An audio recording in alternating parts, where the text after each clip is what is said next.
আসসালামু আলাইকুম রহমতুল্লাহ। সুপ্রিয় শিক্ষার্থীরা, কেমন আছো তোমরা সবাই? আশা করছি তোমরা সবাই খুবই ভালো আছো, সুস্থ আছো, সুন্দর আছো। রিথিঙ্কের পক্ষ থেকে তোমাদের সবাইকে অনেক অনেক শুভেচ্ছা ও স্বাগত। ঠিক এই মুহূর্তে তোমাদের ঘড়ির কাঁটায় টিং টিং টিং টিং করে বাজছে, আর হয়তো মানে একদিন পরেই বা 24 ঘন্টা পরেই তোমাদের হচ্ছে পরীক্ষা শুরু হয়ে যাবে। ঠিক এই মুহূর্তে বাংলা প্রথম পত্র নিয়ে তোমরা যদি দুশ্চিন্তাগ্রস্ত থাকো, তারই এই দুশ্চিন্তা বা এই টেনশন কমানোর জন্যই আমি চেষ্টা করব এই একটা ক্লাসেই তোমাকে একেবারেই খুব জিস্ট অল্প কথায় পুরো বইটাকে সাম আপ করে তোমাকে দেওয়ার জন্য, যেন এইটুকু ক্লাস, এই সামান্যটুকু ক্লাস যেন করলেই তুমি যেন পরীক্ষার হলে বেশ একটা নাম্বার পাও। অর্থাৎ প্রত্যেকটা গল্প কবিতার আমি চেষ্টা করেছি মূল কথাগুলো এখানে নিয়ে আসার, ঘটনাগুলো তোমাকে একটু ছোট্ট করে বর্ণনা করার, যেন হচ্ছে তুমি এই একটা ক্লাস করলেই তোমার মোটামুটি পুরো বাংলা যতগুলো হচ্ছে তোমার গদ্য আছে, 9টা গদ্য আছে, 8টা পদ্য আছে, এমনকি উপন্যাস আছে, এটা যেন তোমার মোটামুটি ক্লিয়ার হয়ে যায়। তাহলে আর দেরি না, চলো আমরা হচ্ছে শুরু করি আজকে আমাদের যে ক্লাস, সেই ক্লাসটা দেখতে পাচ্ছি বাংলা প্রথম পত্র 100-তে 100 এবং মানে ফাইনাল রিভিশন যেটা বলছে যে গদ্য পদ্য উপন্যাসের একেবারে। তাহলে চলো প্রথমেই আমরা হচ্ছে দেখি যে আমাদের প্রত্যুপ্রকার এই গল্পটার মানে প্রথমেই যেটা হচ্ছে যে এই গল্পটা ঈশ্বরচন্দ্র বিদ্যাসাগর এখানে কি কথা বলছে, এটার মূল কাহিনীটা কি। কাহিনীটা হচ্ছে এই গল্পটা মূলত খলিফা মামুনের শাসনকালের একটা সত্য ঘটনা অবলম্বনে করা। তো সেইখানের ঘটনা হচ্ছে যে এর মূল শিক্ষা হলো উপকারীর উপকার করা, যেটাকে আমরা বলি প্রত্যুপকার। কেউ উপকার করলে তার বিনিময়ে উপকার করা। ঘটনা এমন যে খলিফা মামুন একজন অপরাধীর উপর ভীষণ ক্ষেপে আছে। তার বিরুদ্ধে কেউ মিথ্যা কথা বলছে, এর জন্য খলিফা মামুন তার উপর চটে আছে। তো তখন আলী ইবনে আব্বাস নামে একজন ব্যক্তিকে, আলী ইবনে আব্বাস নামক একজন ব্যক্তি, যিনি হচ্ছে খলিফার বেশ কাছের মানুষ, তাকে হচ্ছে বলছে যে সেই অপরাধীকে আজকে রাতের জন্য হচ্ছে আটকে রাখার জন্য, তার কাছে খেয়াল খবরে রাখার জন্য। খলিফা পরের দিন হচ্ছে তাকে আবার মানে বলছে যে হচ্ছে হ্যাঁ ঠিক আছে, তুমি আবার পরের দিন নিয়ে আসবা, ওরে আমি কালকে দেখে রাখবো, ওরে কালকে শাস্তি দিব। তো তখন সে বলছে আচ্ছা ঠিক আছে, এই কথা বলে হচ্ছে তারে হচ্ছে নেয়ার পরে আমরা দেখি যে হচ্ছে এই যে খলিফা মামুনের যেই তার দৃষ্টিতে যে অপরাধী ব্যক্তি, যার নাম আমরা কি বলছি বলতো, যে হচ্ছে যার নামটা আমাকে এখানে দেয়া নাই, এই অপরাধী ব্যক্তি আর আলী ইবনে আব্বাস, তারা যখন একসাথে ছিল কথা বলতে বলতে আলী ইবনে আব্বাস আবিষ্কার করেন, হ্যাঁ আলী ইবনে আব্বাস তিনি হচ্ছেন আবিষ্কার করেন যে একবার এই লোক, এই অপরাধী তার হচ্ছে জীবন বাঁচায়, আলী ইবনে আব্বাসের জীবন বাঁচায়। কে জীবন বাঁচায়? এই অপরাধী হচ্ছে আলী ইবনে আব্বাসের কি বাঁচায়? জীবন বাঁচায়, জীবন। বুঝছো? হ্যাঁ, মানে ঘটনা ঘটছে যে সে দামেস্কে গেছিল একবার এক ঘটনার কারণে। সেইখানে দামেস্কে যাওয়ার পরে ওই জায়গাতে সে বিপদে পড়ে। দামেস্কের যিনি শাসনকর্তা, তাকে হটায়া যে নতুন হচ্ছে আসছে, তো পুরাতন তিনি হচ্ছে আক্রমণ করার কারণে আমাদের আলী ইবনে আব্বাস বিপদে পড়ে। তো এই আলী ইবনে আব্বাস এনাকে সহায়তার জন্য, ভালো করে বোঝো, এনাকে সহায়তা করে সেই খলিফার চোখে অপরাধী হওয়া ব্যক্তিটা, তাকে আশ্রয় দেয়, তাকে খাইতে দাইতে দেয় ঠিকঠাক, আবার করে তাকে বিদায়ও দেয়, আবার হচ্ছে বাগদাদে পাঠানোর ব্যবস্থা করে। তো এইটা যখন আলী ইবনে আব্বাস এই গল্প বলার সময় অপরাধীর সাথে যখন জানতে পারে, তখন আলী ইবনে আব্বাস তার ওই প্রতিদান স্বরূপ এই অপরাধীকে আবার বাঁচাইতে চায়। তাকে বলে যে তাহলে ঠিক আছে, আপনি মুক্ত, আপনি চলে যান। কিন্তু এই অপরাধী যাইতে চায় না। তখন আলী ইবনে আব্বাস কী করে, এই খলিফা মামুনের কাছে তার প্রাণ ভিক্ষা চায়। কার প্রাণ ভিক্ষা চায়? এই অপরাধীর প্রাণ ভিক্ষা চায়। বলে যে আসলে যেই মানুষ এত ভালো কাজ করতে পারে, আমাকে বাঁচাইতে পারে, সে নিশ্চয়ই কারো ক্ষতি চায় না। ঘটনা করছে আশেপাশের কিছু ব্যবসায়ীরা তার পিছনে ইন্ধন দিছে, তার যেন ব্যবসায় ক্ষতি হয়, এর জন্য তার নামে খলিফার কাছে বিচার দিছে। বুঝছো? তো এই হচ্ছে গিয়া মূল আলাপ। এবং এরপরে আমরা দেখি যে খলিফার মন পরিবর্তন হয় এবং খলিফা মামুন আলীর মুখে এই কাহিনী শুনে স্তব্ধ হয়ে যান। তিনি বুঝতে পারেন যে যে ব্যক্তি অপরিচিত মানুষের জন্য এত বড় ত্যাগ করতে পারে, তিনি আসলে কোনো অপরাধী হইতে পারে না। আলীর এই চরম কৃতজ্ঞতা ও প্রত্যুপকার দেখে খলিফার মন গলে যায় এবং তিনি কেবল ওই অপরাধীকে ক্ষমাই করেন না, বরং তাকে উচ্চ সম্মানে ভূষিত করেন। তা আমরা এই হইছে পুরো গল্পটা, মানে প্রত্যুপকার এই গল্পটা আমরা বুঝে গেছি। তাহলে এই গল্পের মূল কথাগুলো কি, পরীক্ষা আসলে কি লিখবা? এই গল্পের মূল কথা হইছে প্রথমে কৃতজ্ঞতা। ঠিক আছে, যে কেউ আমাকে উপকার করলে তার যেন আমরা কৃতজ্ঞ করতে, মানে তারও যেন হচ্ছে আমরা উপকার করি, এইটা যেন শো হয়, এইটাকেই বলে কৃতজ্ঞতা। তোমাদের সিকিউ লিখতে গেলে এগুলো কাজে লাগবে। এরপরে কি মহানুভবতা। এই যে শত্রুর প্রতিও হচ্ছে মানে তোমার মহানুভব থাকতে হবে, দয়া দেখানো উচিত যদি সে অতীতে কোনো ভালো কাজ করে থাকে। এবং সবশেষে আমাদের বলছে ক্ষমা, একজন শাসক হিসেবে খলিফা মামুন যেমন ক্ষমা করেছেন তেমনি আমাদেরও হচ্ছে মানে আমরা ভুল হইতে পারি, আমরা ভুল বুঝতে পারি, এগুলা সেভাবে হচ্ছে ক্ষমা হওয়া করা দরকার। তোমাদের এই প্রথম পার্টটুকু পড়ানোর পরে তোমাদের মনে করায় দেই দুইটা ঘটনা, দুইটা জিনিস মনে করায় দিই। এক নাম্বার থট, তোমাদের কিন্তু অলরেডি মানে বাংলা প্রথম পত্রের একটা ফাইনাল সাজেশন শিট দেওয়া হয়েছে, হ্যাঁ, ফাইনাল সাজেশন শিট দেওয়া হয়েছে, একটা বাংলা প্রথম পত্রের ফাইনাল সাজেশন শিট দেওয়া হয়েছে। এবং সেই বাংলা প্রথম পত্রের ফাইনাল সাজেশন শিটে তোমাদের কিন্তু প্রত্যেক গদ্যপদ্য থেকে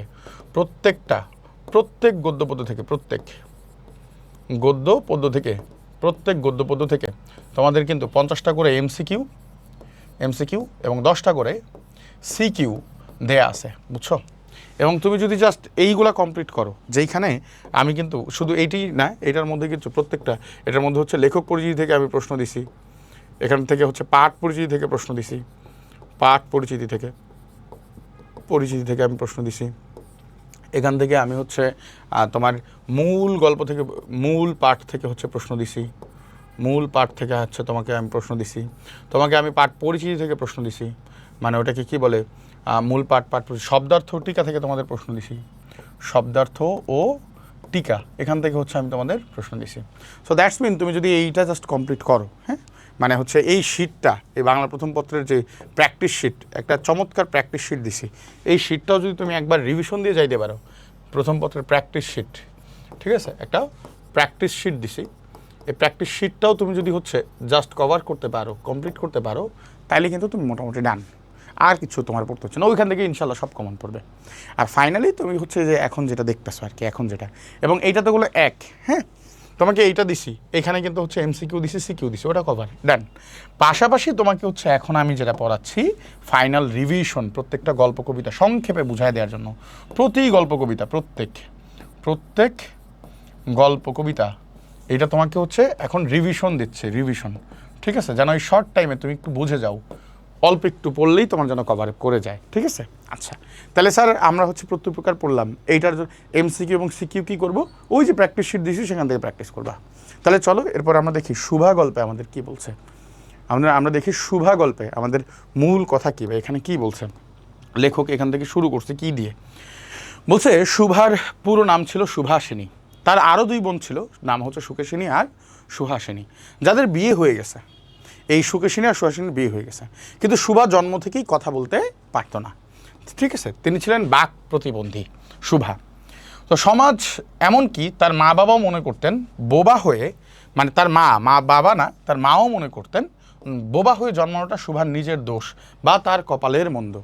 কিন্তু তার বাবা বাণীকণ্ঠ শুভাকে অন্য মেয়েদের চেয়ে একটু বেশি ভালোবাসতেন, বুঝছো, মানে এই 2 বোনের চেয়ে সুকেশিনী ও সুহাসিনী এর চেয়ে একটু বেশি ভালোবাসতেন। আমরা আরও কি দেখি যে শুভার বন্ধু কারা ছিল, শুভার বন্ধু ছিল হচ্ছে প্রকৃতি ও প্রাণী, এরা যে মানুষের সমাজে শুভার কোনো বন্ধু ছিল না, অর্থাৎ সে যেহেতু বোবা, কথা বলতে পারে না, তার কোনো বন্ধু ছিল না, সে কথা বলতে পারে না বলে অন্য বাচ্চারা তার সাথে খেলতোও না। তাই শুভা তার একাকিত্বে কাটাতে প্রকৃতির সাথে মিতালি করতো, অর্থাৎ বন্ধুত্ব করতো। মিতালি মানে কি বাবা? বন্ধুত্ব করতো। বাড়ির পাশে বয়ে যাওয়া নদী, তারপর হচ্ছে গাছপালা, গোয়ালের 2টা গাভী, যার নাম ছিল একটা সর্বশী আর একটা নাম পাঙ্গুলি, তাই না, এগুলো ছিল তার পরম বন্ধু। তারা শুভার চোখের ভাষা আর দীর্ঘশ্বাস বুঝতে পারত। কারা? এই যে 2টা গাভী ছিল তারা। শুভা যখন তাদের গলায় জড়িয়ে ধরতো এবং তখন সে এক ধরনের মানসিক শান্তি পাইতো, অর্থাৎ গাভীদের যখন ধরতো। আচ্ছা, এবং তার সাথে বলছে যে শুভার সাথে তার একটা বন্ধু ছিল প্রতাপ নাম, ঠিক আছে, সে খুব কামকাজ করতো না, সে শুধু মাছ ধরতো। তো বলছে গ্রামের এক ছোকরা যার নাম প্রতাপ, সে সারাদিন কাজকাম না করে বড়শি দিয়ে মাছ ধরতো। প্রতাপের কাছে শুভা ছিল এক বিশেষ ধরনের সঙ্গী, কারণ মাছ ধরার সময় একদম চুপ হয়ে থাকতে হয়, আর শুভা তো জন্ম থেকেই চুপ, অর্থাৎ সে জন্ম থেকেই তো বোবা। আচ্ছা, প্রতিদিন একটি করে পান সাজিয়ে নিয়ে প্রতাপের কাছে যেত। কে যেত? শুভা যেত। আর প্রতাপ তাকে সু বলে ডাকতো। ইম্পর্টেন্ট, পরীক্ষা আসে। এই সামান্য ডাকটুকু শুভার কাছে ছিল অনেক দামি, ঠিক আছে। তার মানে শুভা প্রতাপের প্রেমে পড়ছে, আর প্রেমেও এই প্রতাপ হচ্ছে শুভার প্রেমে পড়ছে, এইরকম। বিয়ের চাপ ও শুভার হাহাকার। শুভা বড় হতে থাকে আর সমাজে বাণীকণ্ঠকেও চাপ দিতে থাকে, সবাই এই মেয়ে বড় হয়ে গেছে, রে বিয়ে দাও না কেন। তো মেয়েকে বিয়ে দেওয়ার জন্য বাণীকণ্ঠ একসময় সিদ্ধান্ত নেন, কি সিদ্ধান্ত নেন, যে তিনি কলকাতায় চলে যাবেন এবং সেখানে শুভার বিয়ে দিবেন। শুভা যখন এটা জানতে পারে তখন সে তার বুকের ভেতরটা দুমড়ে মুচড়ে ওঠে। সে তার যে জায়গা, সেই জায়গা ছেড়ে সে এখন অন্য জায়গাতে কলকাতায় চলে যেতে হবে। এই প্রকৃতি, এই গাছগাছালি, এই যা কিছু আছে এইগুলা সব তার ছাড়তে হবে। সবচেয়ে বড় কথা, তার যে বন্ধু প্রতাপ, তাকে ছেড়ে চলে যেতে হবে, অন্য জায়গাতে বিয়ে হবে, এইটার জন্য সে আসলে প্রস্তুত ছিল না। তার চিরচেনা নদী, গ্রাম আর অবলা বন্ধুদের ছেড়ে কোথাও সে যেতে চায় না। আচ্ছা, এবং আমরা দেখি গল্পের করুণ একটা সমাপ্তি ঘটে, যদিও এটা সরাসরি তোমাদের উল্লেখ করে নাই, তোমাদের একটুখানি রেখে তারপরে শেষ করছে। তো এখানে আমরা এটা শেষ করবো, দেখব যে কলকাতায় শুভার বিয়ের জন্য সাজানো হয়। বিয়ের আগে বরপক্ষ শুভাকে দেখতে যায়। এইটা তোমাদের নাই, কিন্তু এইটুকু কিন্তু তোমাদের নাই। হ্যাঁ, আচ্ছা, তোমাদের আগের পৃষ্ঠা পর্যন্ত। কিন্তু সে যে বোবা সেটা তারা বুঝতে পারে না, অর্থাৎ বরপক্ষ বুঝতে পারে না। শুভার চোখের জল দেখে তারা মনে করে হয়তোবা মেয়েটা সবাই ছেড়ে আসছে, এই কারণে সে কান্নাকাটি করতেছে। শেষ পর্যন্ত তার বিয়ে হয়ে যায়, অর্থাৎ শুভার বিয়ে হয়ে যায়। কিন্তু বিয়ের অল্প কয়েকদিন পরেই জানাজানি হয় শ্বশুর বাড়িতে যে সে আসলে বোবা, এবং সমাজ তাকে প্রত্যাখ্যান করে এবং শুভার জীবন আরও একটা গভীর বিষাদে ডুবে যায়। অর্থাৎ ওই পক্ষ আবার তখন আরেকটা, ওই ছেলেটা আরও একটা বিয়ে করে আর কি। যাই হোক, এইটুক তোমার নাই, তোমার এইটুক শেখা লাগবে না। তোমার শুধু এই লাস্ট এন্ড, যে তার বিয়ের জন্য যখন নিয়ে যেতে চায় তখন সে তার ভেতরটা দুমড়ে মুচড়ে ওঠে। হ্যাঁ, এবং তার যে চিরচেনা নদী, গ্রাম, অবলা বন্ধু, এইগুলার সে আসলে ছাইরে যাইতে চায় না। বলে যে আমার তুমি আগলায় রাখো না কেন, এই কথা আমরা এখানে বলতে দেখি। তাহলে এই শুভা গল্পের মূল কথা কি? এই শুভা গল্পের মূল শিক্ষা এই যে দেখো, যে সহানুভূতি। এই শুভা গল্পের মূল শিক্ষা কি? সহানুভূতি। যে শারীরিক প্রতিবন্ধীর প্রতি আমাদের ঘৃণা বা অবহেলা নয়, বরং ভালোবাসা ও সহমনোবিতা দেখানো উচিত। অর্থাৎ সে কথা বলতে পারে না, তাই বলে তুমি তার সাথে এমন আচরণ করবা, এটা আসলে গ্রহণযোগ্য না। বরং প্রকৃতির সাথে তোমার বন্ধন থাকা উচিত। অর্থাৎ যারা কথা বলতে পারে না, হ্যাঁ, এই প্রকৃতি এবং প্রাণীরাই তাদের প্রাণের কথা, এবং তারা সবচাইতে ভালো বোঝে এই প্রকৃতির কথা। প্রকৃতি যেহেতু বোবা, কথা কইতে পারে না, আবার শুভাও যেহেতু বোবা, কথা কইতে পারে না, এর জন্য তাদের মধ্যে একটা বন্ধুত্ব হয়। এবং সামাজিক নিষ্ঠুরতা। শুভা কোনো দোষ না করেও সমাজের মানুষের কাছে সে অবলার পাত্রী, সে একটা বোঝা। সে কোনো দোষ করে নাই, সে বোবা, কথা বলতে পারে না, এই কারণে সবার কাছে সে অবহেলার জায়গা, তাই না? যা ছিল সামাজিক একটা ট্র্যাজেডি। তো আমরা এই তিনটা জায়গা দেখি যেগুলো আসলে সিকিউর জন্য ইম্পর্টেন্ট। বুঝতে পারছো?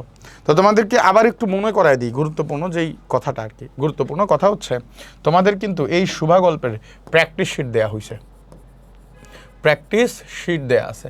তো এই প্র্যাকটিস শিট তোমরা কোথায় পাবা? এই প্র্যাকটিস শিট তোমরা ফেসবুক গ্রুপে গেলেও সেখানেও আমি দিয়ে দিছি, ফেসবুক গ্রুপ, ঠিক আছে? আমাদের যে রিথিঙ্কের ফেসবুক গ্রুপ আছে সেখানেও তুমি এটা পাবা। আমাদের ওয়েবসাইটে গেলে ফ্রি রিসোর্সে, আমাদের ওয়েবসাইট যে আছে, আমাদের ওয়েবসাইটে ফ্রি রিসোর্স, যেখানে ফ্রি রিসোর্স, ঠিক আছে, ফ্রি রিসোর্স যেখানে, সেখানে তুমি গেলেই পেয়ে যাবা মোটামুটি প্র্যাকটিস শিট। তাহলে এই যে এই প্র্যাকটিস শিটে কী আছে ভাই? আমাদের এই প্র্যাকটিস শিটে এমসিকিউ আছে, শুভা গল্পের উপর 50টা এমসিকিউ আছে, আবার শুভা গল্পের উপর 10টা সিকিউ আছে, ঠিক আছে? তাহলে আমার এমসিকিউ, সিকিউ, এই প্র্যাকটিসগুলো মোটামুটি হয়ে যাবে। আর এখন মোটামুটি তোমার এটার যে মূল থট, এটা মোটামুটি বুঝাই দেওয়ার চেষ্টা করছি। এরপরে দেখো আরও কি বলছে, বই পড়া প্রমোদ চৌধুরী, এটাতে কি বলছে? বই পড়া প্রমোদ চৌধুরী, এটাতে কি বলছে দেখো।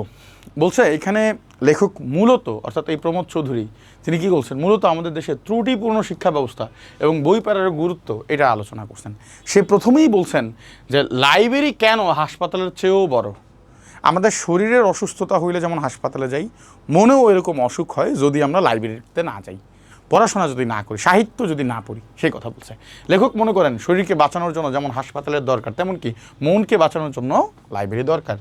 আমরা সচরাচর ব্যাধি সংক্রামক মনে করি, কিন্তু স্বাস্থ্য যে সংক্রামক তা একেবারেই ভুলে যাই। যদিও লেখক এইভাবেই বলছেন যে সাধারণত বলছে আমরা দোষগুলোই নেই, ভালোগুলো আসলে নেই না, এই কথা বলছেন। মানুষের আত্মিক উন্নতির জন্য লাইব্রেরি হলো সবচেয়ে বড় আধার, সবচেয়ে বড় জায়গা, সবচেয়ে বড় পাত্র। এই আধার অন্ধকার না, এই আধার পাত্র। বুঝতে পারছো? আচ্ছা, তিনি লাইব্রেরিকে স্কুল কলেজের উপরে স্থান দিয়েছেন, স্কুল কলেজের উপরে জায়গা দিয়েছেন। এছাড়া লেখক আরও বলছেন যে সুশিক্ষিত আর স্বশিক্ষিত, এটা কি বুঝছো? তিনি বলছেন যিনি স্বশিক্ষিত, মানে যিনি আসলে সুশিক্ষিত তিনি আসলে স্বশিক্ষিত। কিভাবে? সুশিক্ষিত লোক মানেই স্বশিক্ষিত। কিভাবে? যে আসলে ভালো করে জানে, পারে। সে কেমনে পারে? নিজে নিজে পড়েই পারে, জোর করে আসলে কোনোদিন কাউরে পড়ানো যায় না, এই কথাই তিনি বলছেন। প্রমোদ চৌধুরীর মতে সুশিক্ষিত লোক মাত্রই স্বশিক্ষিত, অর্থাৎ যে নিজে নিজে শিক্ষিত হতে পারে না তাকে জোর করে শিক্ষিত বানানো যায় না। যে নিজে নিজে পড়ে সেই আসলে পারে। স্কুল কলেজে আমরা অনেকটা দায় থেকে বা নম্বর পাওয়ার জন্য পড়ি, কিন্তু লাইব্রেরিতে মানুষ নিজের রুচি অনুযায়ী পড়ে, তাই সেখানকার শিক্ষাই হইল আসল শিক্ষা। তার মানে লাইব্রেরিতে যে শিখতে যাবে সেই আসলে আসল শিক্ষায় শিক্ষিত হবে। বুঝতে পারছো? এরপরে দেখো কি বলছে। নোট, মানে এই যে স্যার একটু দাকাইয়া দেন, স্যার একটু সাজেশন দেন, এইটার আসলে কুফল কি? লেখক আমাদের শিক্ষা ব্যবস্থাকে নোট পড়ার বিদ্যা বলে সমালোচনা করছেন। অর্থাৎ আমরা যে স্কুল কলেজে পড়ি সেখানে শুধু নোট পড়ি, আসলে মানে মূল যেই পড়া সেটা আসলে আমরা পড়ি না। এখান থেকে যে যা নেয়ার আছে, যা শেখার আছে সেটা শিখি না। লেখক তাই বলছেন। তার মতে স্কুল কলেজের ছাত্ররা অনেকটা গেলা পশুর মতো শিক্ষক বিদ্যা গেলাচ্ছেন আর ছাত্ররা তাও উগরে দিচ্ছে। অর্থাৎ তার কথা হইছে এই শিক্ষাগুলো এমন হয়ে গেছে যে তারে হচ্ছে ঠিকঠাক করে হচ্ছে গেলাও, আর সে হচ্ছে পরীক্ষার খাতায় তা উগরে দেয়, এই আর কিছু না। এতে জিপিএ বা ভালো নম্বর পাওয়া গেলেও অন্তরের বিকাশ ঘটে না, বরং সৃজনশীলতা নষ্ট হয়।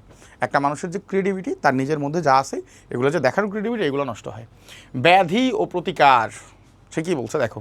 বাঙালি জাতি হিসেবে আমরা একটু অলস, এবং এই সব কিছুর নগদ মূল্য খুঁজি। আমরা সব কিছু কি খুঁজি, মানে নগদ, যেগুলোর টাকা আছে ইনস্ট্যান্ট কাজ করলে ইনস্ট্যান্ট পাওয়া যায়, ওই সকল কাজ আমরা করি। আমরা ওই সকল পড়াশোনা করতেই বেশি আগ্রহী যেই সকল পড়াশোনার মার্কেটের চাহিদা বেশি। অর্থাৎ এটা করলে একটু চাকরি বাকরি করে 2 পয়সা আয় করে খাওয়া যাবে, ওইগুলো আমরা বেশি পড়ি। বুঝছো? সেই কথা বলছি যে আমরা সব কিছু নগদ মূল্য খুঁজি। আমরা মনে করি যে পড়ায় টাকা উপার্জন নাই তা হচ্ছে বৃথা। কিন্তু লেখক বলছেন সাহিত্য চর্চা বা বই পড়া সরাসরি টাকা না দিলেও এটা মানুষের মনকে উদার করে। হয়তো সাহিত্য পড়লে এটা সরাসরি আমার টাকা দেয় না, কিন্তু আমার মনকে কি করে? উদার করে, বড় করে। ঠিক আছে? যা জাতির উন্নতির জন্য সবচাইতে বেশি প্রয়োজন। এই কথা বলছে। একটা জাতির উন্নয়নের জন্য শুধু তুমি ইমিডিয়েট জায়গায় ইমিডিয়েট টাকা পয়সা খুঁজলে হবে না। হ্যাঁ, এটা হচ্ছে সবচেয়ে বেশি প্রয়োজন। যদি তুমি হচ্ছে একটা জাতির উদার করতে চাও, মনকে আগে বড় করো, মনকে বড় করলে তুমি ভালো পারবে, এটা বলছে। তাহলে এখানে মূল শিক্ষা কি স্যার? এই জায়গাতে এই পুরোটার মূল শিক্ষাটাকে আমরা কি শিখলাম? বলছে ইচ্ছা শক্তি, মানে জোর করে বিদ্যা গেলালে লাভ নাই, পড়ার জন্য মনের আগ্রহ সবচেয়ে বড়।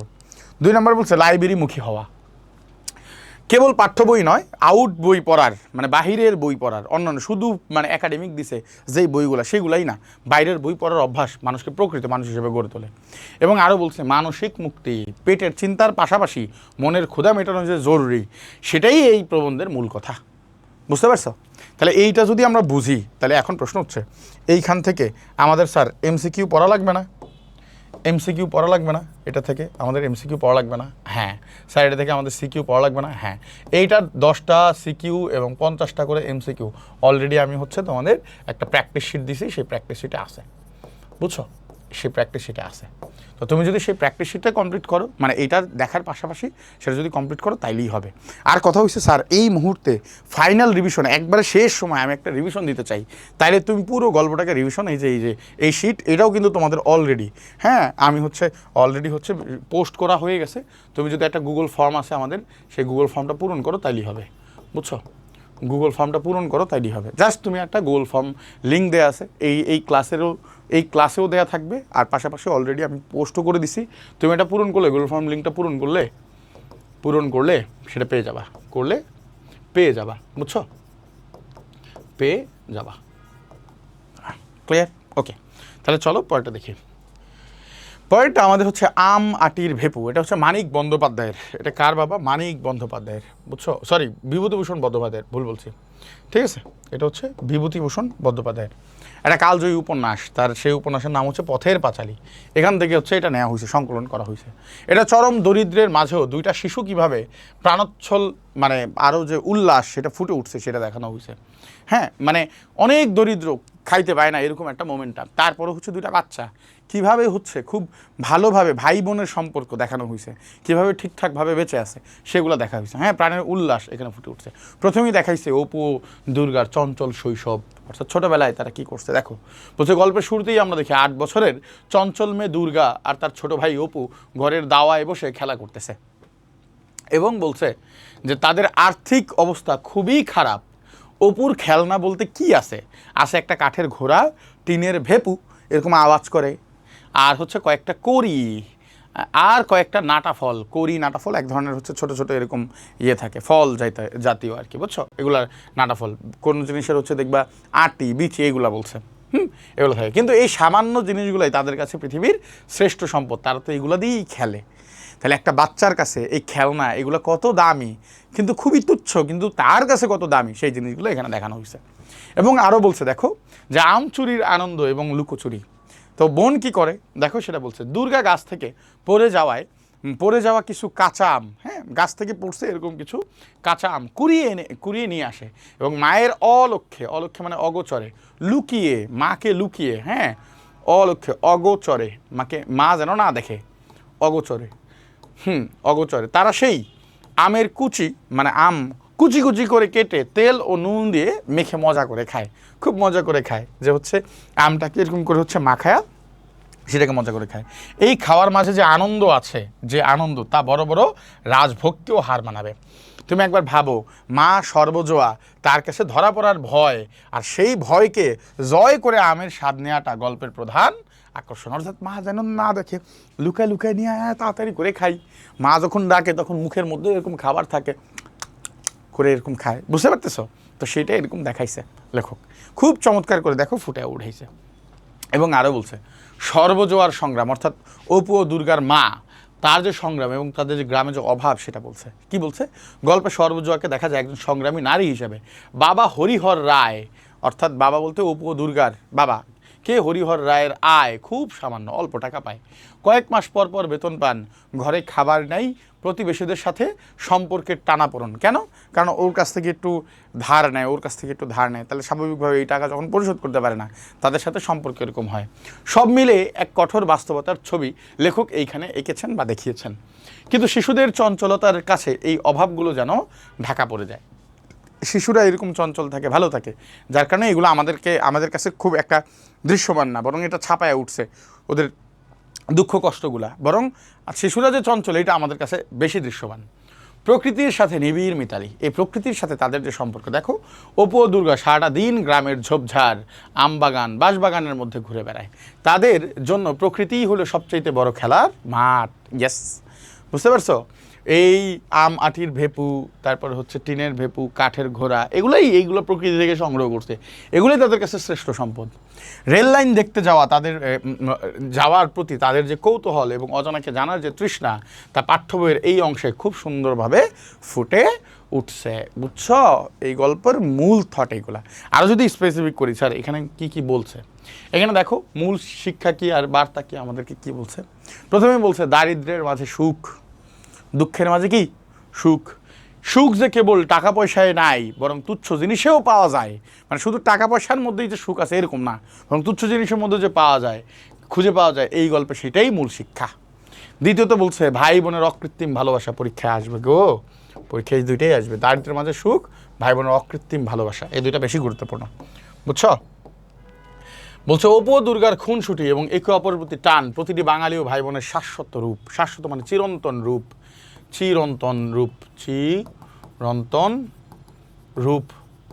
বুঝছ? চিরন্তন রূপ। এবং বলছে প্রকৃতি চেতনা, যান্ত্রিক জীবনের বাইরে গ্রাম বাংলার সাধারণ প্রকৃতিও যে মানুষের মনের খোরাক হইতে পারে, লেখক তা অনন্ত দরদ দিয়ে এটা বুঝাইছেন যে যান্ত্রিক জীবনের বাইরে যে গ্রাম বাংলার সাধারণ প্রকৃতিও যে মানুষের মনের খোরাক, মূল চিন্তা হইতে পারে, সেটা হচ্ছে লেখক তা অত্যন্ত দরদ দিয়ে ফুটিয়ে তুলছেন। এই কথাই এখানে বলছেন। বুঝছো না? বুঝো নাই?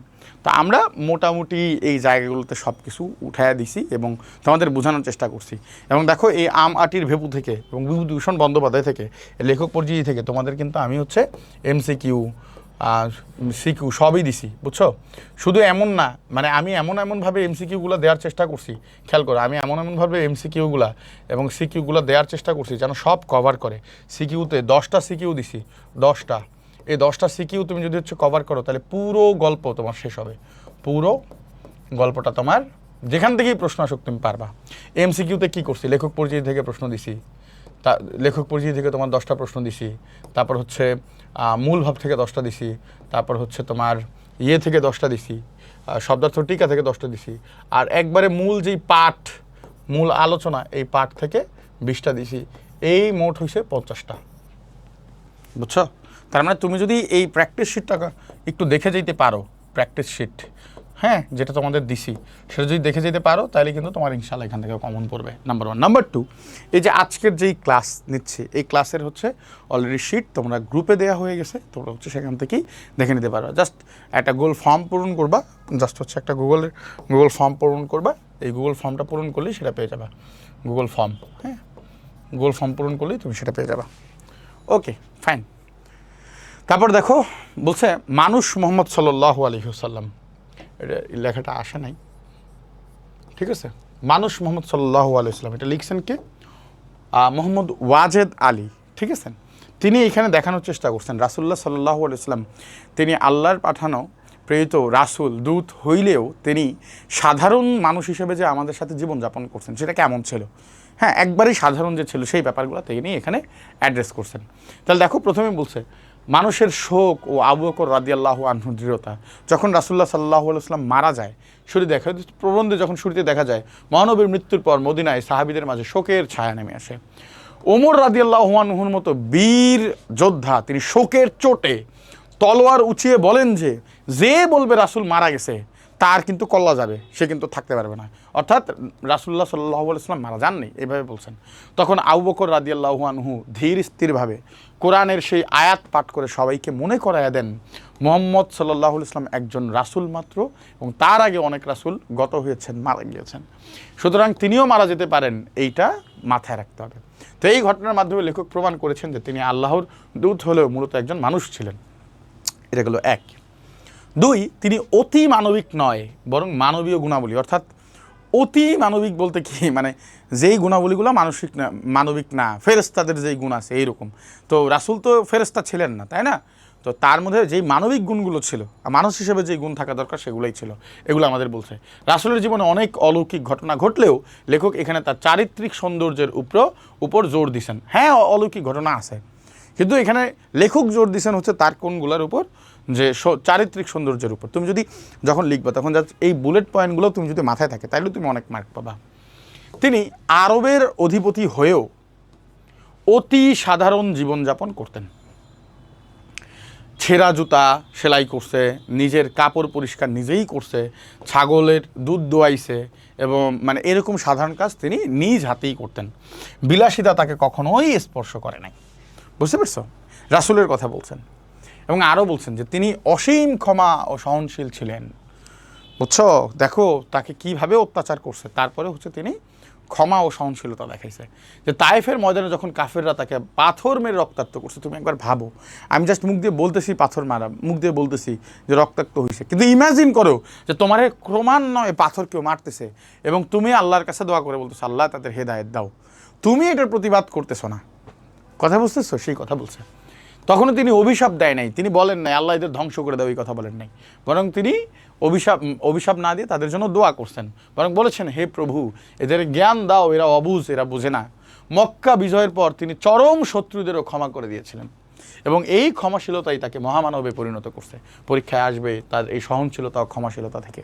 আরও দেখো কি বলছে, এবং মানুষের প্রতি তার যে গভীর মমতা ছিল, তিনি জাতি ধর্ম বর্ণ নির্বিশেষে সব মানুষকে ভালোবাসতেন, অসুস্থ ব্যক্তিকে দেখতে যাইতেন, শিশুদের সাথে রাস্তায় খেলতেন এবং দাস দাসীদের প্রতি দয়া দেখাইতেন। এর মাধ্যমে তিনি সাম্য অর্থাৎ সমতা এক অনন্য নজির স্থাপন করছেন। তিনি বারবার বলছেন আমি তোমাদের মতোই একজন মানুষ, আমি তোমাদের মতোই একজন মানুষ, আমি তোমাদের মতো একজন মানুষ, অর্থাৎ আমাকে আলাদাভাবে হচ্ছে ইয়ে করো না, হ্যাঁ, এই কথা তিনি এখানে বলছেন।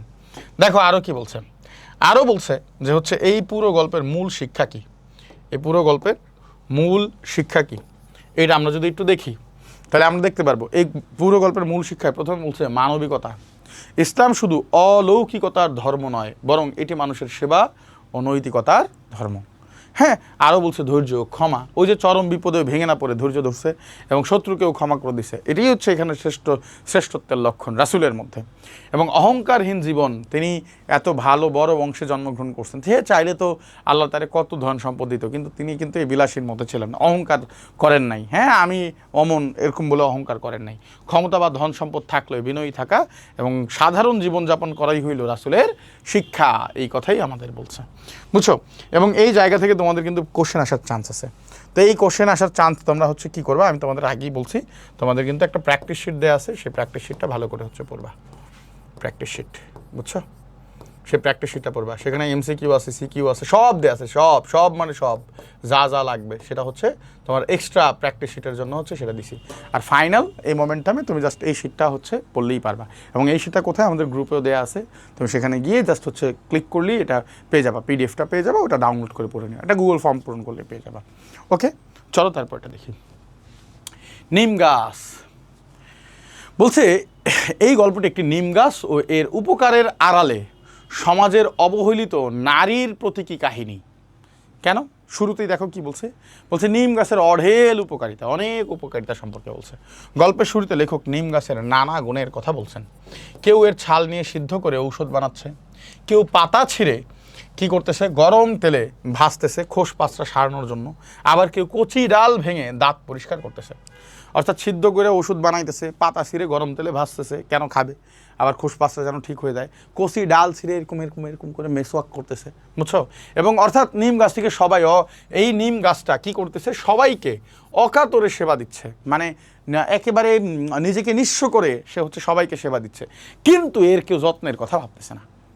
যে আমার এত বেশি যত্ন করতেছে, যে আমার সব কিছু দিতেছে, তার যত্নের কথা কেউ ভাবতেছে না, এই কথা বলছে।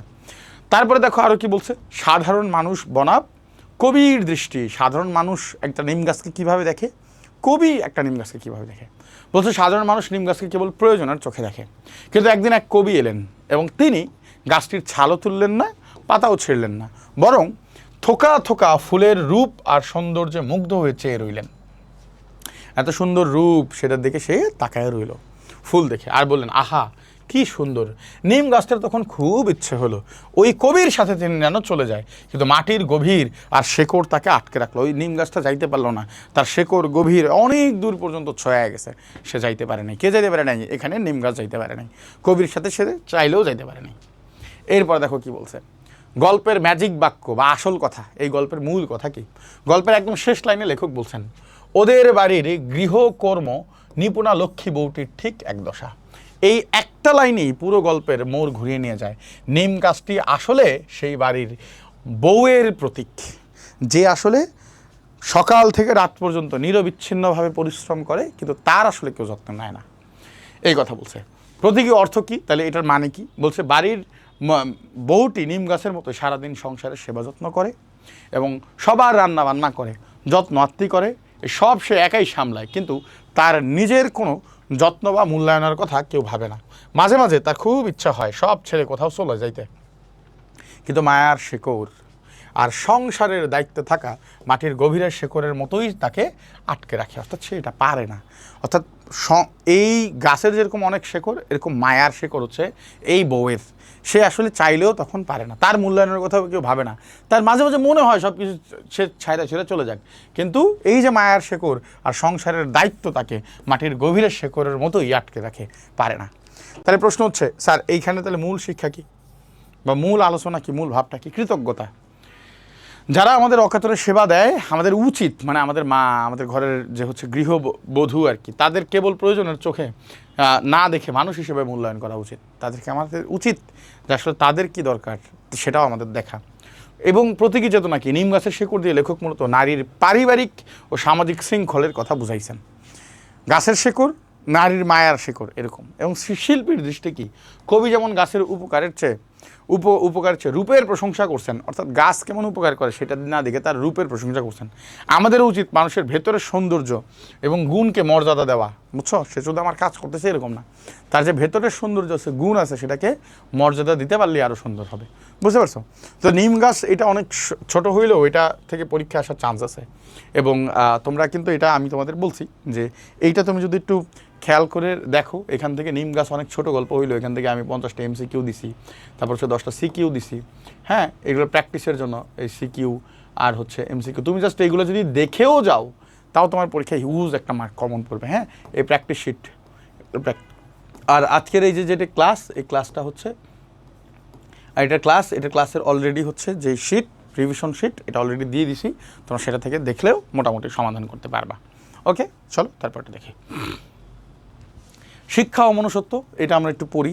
শিক্ষা ও মনুষ্যত্ব আমরা পড়ছি, এটা মোস্ট ইম্পর্ট্যান্ট। আই রিপিট, এটা মোস্ট ইম্পর্ট্যান্ট। এটা পরীক্ষা আসার চান্স আছে, এটা একটু দেখো। সেখানে বলছে যে লেখক মানুষের জীবনকে একটা দোতলা ঘরের সাথে তুলনা করছেন, মানে মোতায়ের হোসেন চৌধুরী, এবং তিনি বলছেন যে এটা নিচ তলা হচ্ছে জীবসত্তা আর উপরের তলা হইছে মানব সত্তা বা মনুষ্যত্ব। মানুষের জীবনকে সে দুইভাবে তুলনা করছেন। একটা দোতলা ঘর, সেটা নিচতলা হচ্ছে জীবসত্তা আর উপরের তলা হচ্ছে মনুষ্যত্ববোধ, মানব সত্তা। তাহলে এখন জীবসত্তা কী আর মানব সত্তা কী? তা আমরা যদি তার জীবসত্তা এবং মানব সত্তা এই দুইটা দেখি, তাহলে আমরা বুঝতে পারবো জীবসত্তা মানে হইল আমাদের শরীরের চাহিদা, অর্থাৎ অন্ন, বস্ত্র ও আশ্রয়ের চিন্তা। আর মানব সত্তা বা মনুষ্যত্ব কী? মানব সত্তা বা মনুষ্যত্ব হইল আমাদের আত্মার বিকাশ, বিবেক এবং মনুষ্যত্বের সাধনা। এই দুইটা হচ্ছে এখানে পার্থক্য। যে জীবসত্তা মানে হলো আমাদের শরীরের চাহিদা, অন্ন, বস্ত্র, খাওয়ানোর চিন্তা, জীবের যা দরকার। আর মানব সত্তা হচ্ছে আমাদের মনের যা দরকার, ঠিক আছে, ব্রেনটের যা দরকার, বিকাশ যা দরকার, এরকম মনুষ্যত্বের সাধনা। লেখক বলছেন মানুষ হিসেবে আমাদের লক্ষ্য হওয়া উচিত এই নিচ তলার যা প্রয়োজন সেটা পূরণ করে এই উপরের তলার অর্থাৎ মানব সত্তার ঘরে পৌঁছানো, তাইলে আমরা ভালো করবো। এবং আরও বলছে যে শিক্ষার আসল কাজ কী? তাইলে এখন এই উপরে যাওয়ার একমাত্র মাধ্যম হচ্ছে শিক্ষা। নিচতলা থেকে উপরে যাবে সেটা কিসের মাধ্যমে? শিক্ষার মাধ্যমে। সেই মই, শিক্ষা হইলো সেই মই বা সিঁড়ি যা আমাদের জীবসত্তার ঘর থেকে মানব সত্তার ঘরে নিয়ে যায়। এবং শিক্ষার দুইটা দিক আছে, একটা হচ্ছে অর্থকরী দিক আর একটা হচ্ছে মানবিক দিক।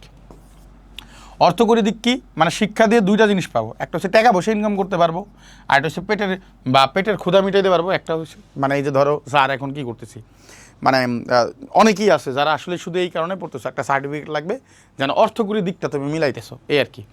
এইটা আসলে প্রয়োজনীয় দিক না, কিন্তু মানে এটা অপ্রয়োজনীয় দিক না, ভুল বলছি, মানে এইটা অপ্রয়োজনীয় না। শিক্ষা দিয়ে হ্যাঁ তুমি আয় রোজগার করবা, ভালো, কিন্তু এইটা আসল উদ্দেশ্য না। আসল উদ্দেশ্য হচ্ছে শিক্ষার আসল উদ্দেশ্য এই মানবিক দিক অর্জন করা, যা আমাদের মানুষ হইতে শেখায়, ভালো মন্দের পার্থক্য বোঝায় এবং অন্তরের স্বাধীনতা দেয়। এইটাই শিক্ষার শ্রেষ্ঠ দিক। ইম্পর্টেন্ট পরীক্ষা আসবে যে এটা শিক্ষার কাজ দুইটা কি কি, খুব ইম্পর্টেন্ট। আচ্ছা, এরপরে দেখো আরও কি বলছে, যে অন্ন বস্ত্রের চিন্তা ও কারারুদ্ধর জীবন। লেখক মনে করেন আমাদের সমাজে কেবল অন্ন বস্ত্রের চিন্তায় বন্দী, মানে মানুষ শুধু টাকা পয়সা, আরও দাও, আরও টাকা দাও, এইরকম একটা শেকলের মধ্যে বন্দী। মানুষ যদি সারাক্ষণ কেবল কী খাবো, কোথায় থাকবো এই চিন্তায় মগ্ন থাকে, তবে তার পক্ষে মনুষ্যত্বের সাধনা করা সম্ভব না। অর্থাৎ তখন তার মনুষ্যত্ব বোধ, এই চিন্তাটা আসবে না, এটা সম্ভব না। তিনি এই অবস্থাকে খাঁচার পাখির সাথে তুলনা করছেন। একটা খাঁচার পাখির কথা চিন্তা করো, যারা তুমি খাউন ঠিকই দিতেছো, কিন্তু সে আসলে পাখা মেরে উড়তে পারতেছে না। এইরকম বলছে যে খাঁচার ভেতরে দানা পানি জুটলেও ডানা মেলার স্বাধীনতা মিলে না, এই কথা বলছে। তাহলে প্রকৃত মুক্তি কীভাবে? প্রকৃত মুক্তি পাইতে হলে দুইটা কাজ করতে হবে, একটা হচ্ছে নিচতলা থেকে ঠেলা দিতে হবে, আর একটা হচ্ছে উপরতলা থেকে টান দিতে হবে। নিচতলা থেকে ঠেলা দিবে অর্থাৎ কীভাবে সমাজ ব্যবস্থার পরিবর্তন করে এই অন্ন বস্ত্রের সমস্যার সমাধান করতে হবে।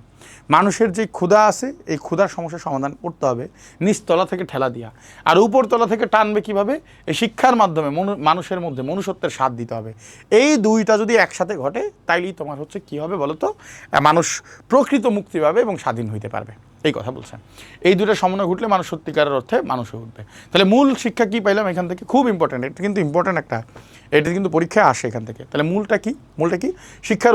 শিক্ষার লক্ষ্য কেবল GPA 5 পাওয়া বা বড় চাকরি করা না, এটাই শিক্ষার শেষ কথা না, বরং মনুষ্যত্ব অর্জন হইলেও এটার আসল লক্ষ্য। এটা হচ্ছে 1। 2 নম্বর হচ্ছে লোভ বনাম বিবেক। লোভের ফাঁদে পড়ে পা দিলে মানুষ তার মর্যাদা হারায়, তাই অর্থ চিন্তার চেয়েও মানুষ হওয়ার চিন্তা বড় হওয়া উচিত। অ্যান্ড দেন সেটা হচ্ছে চিন্তার স্বাধীনতা।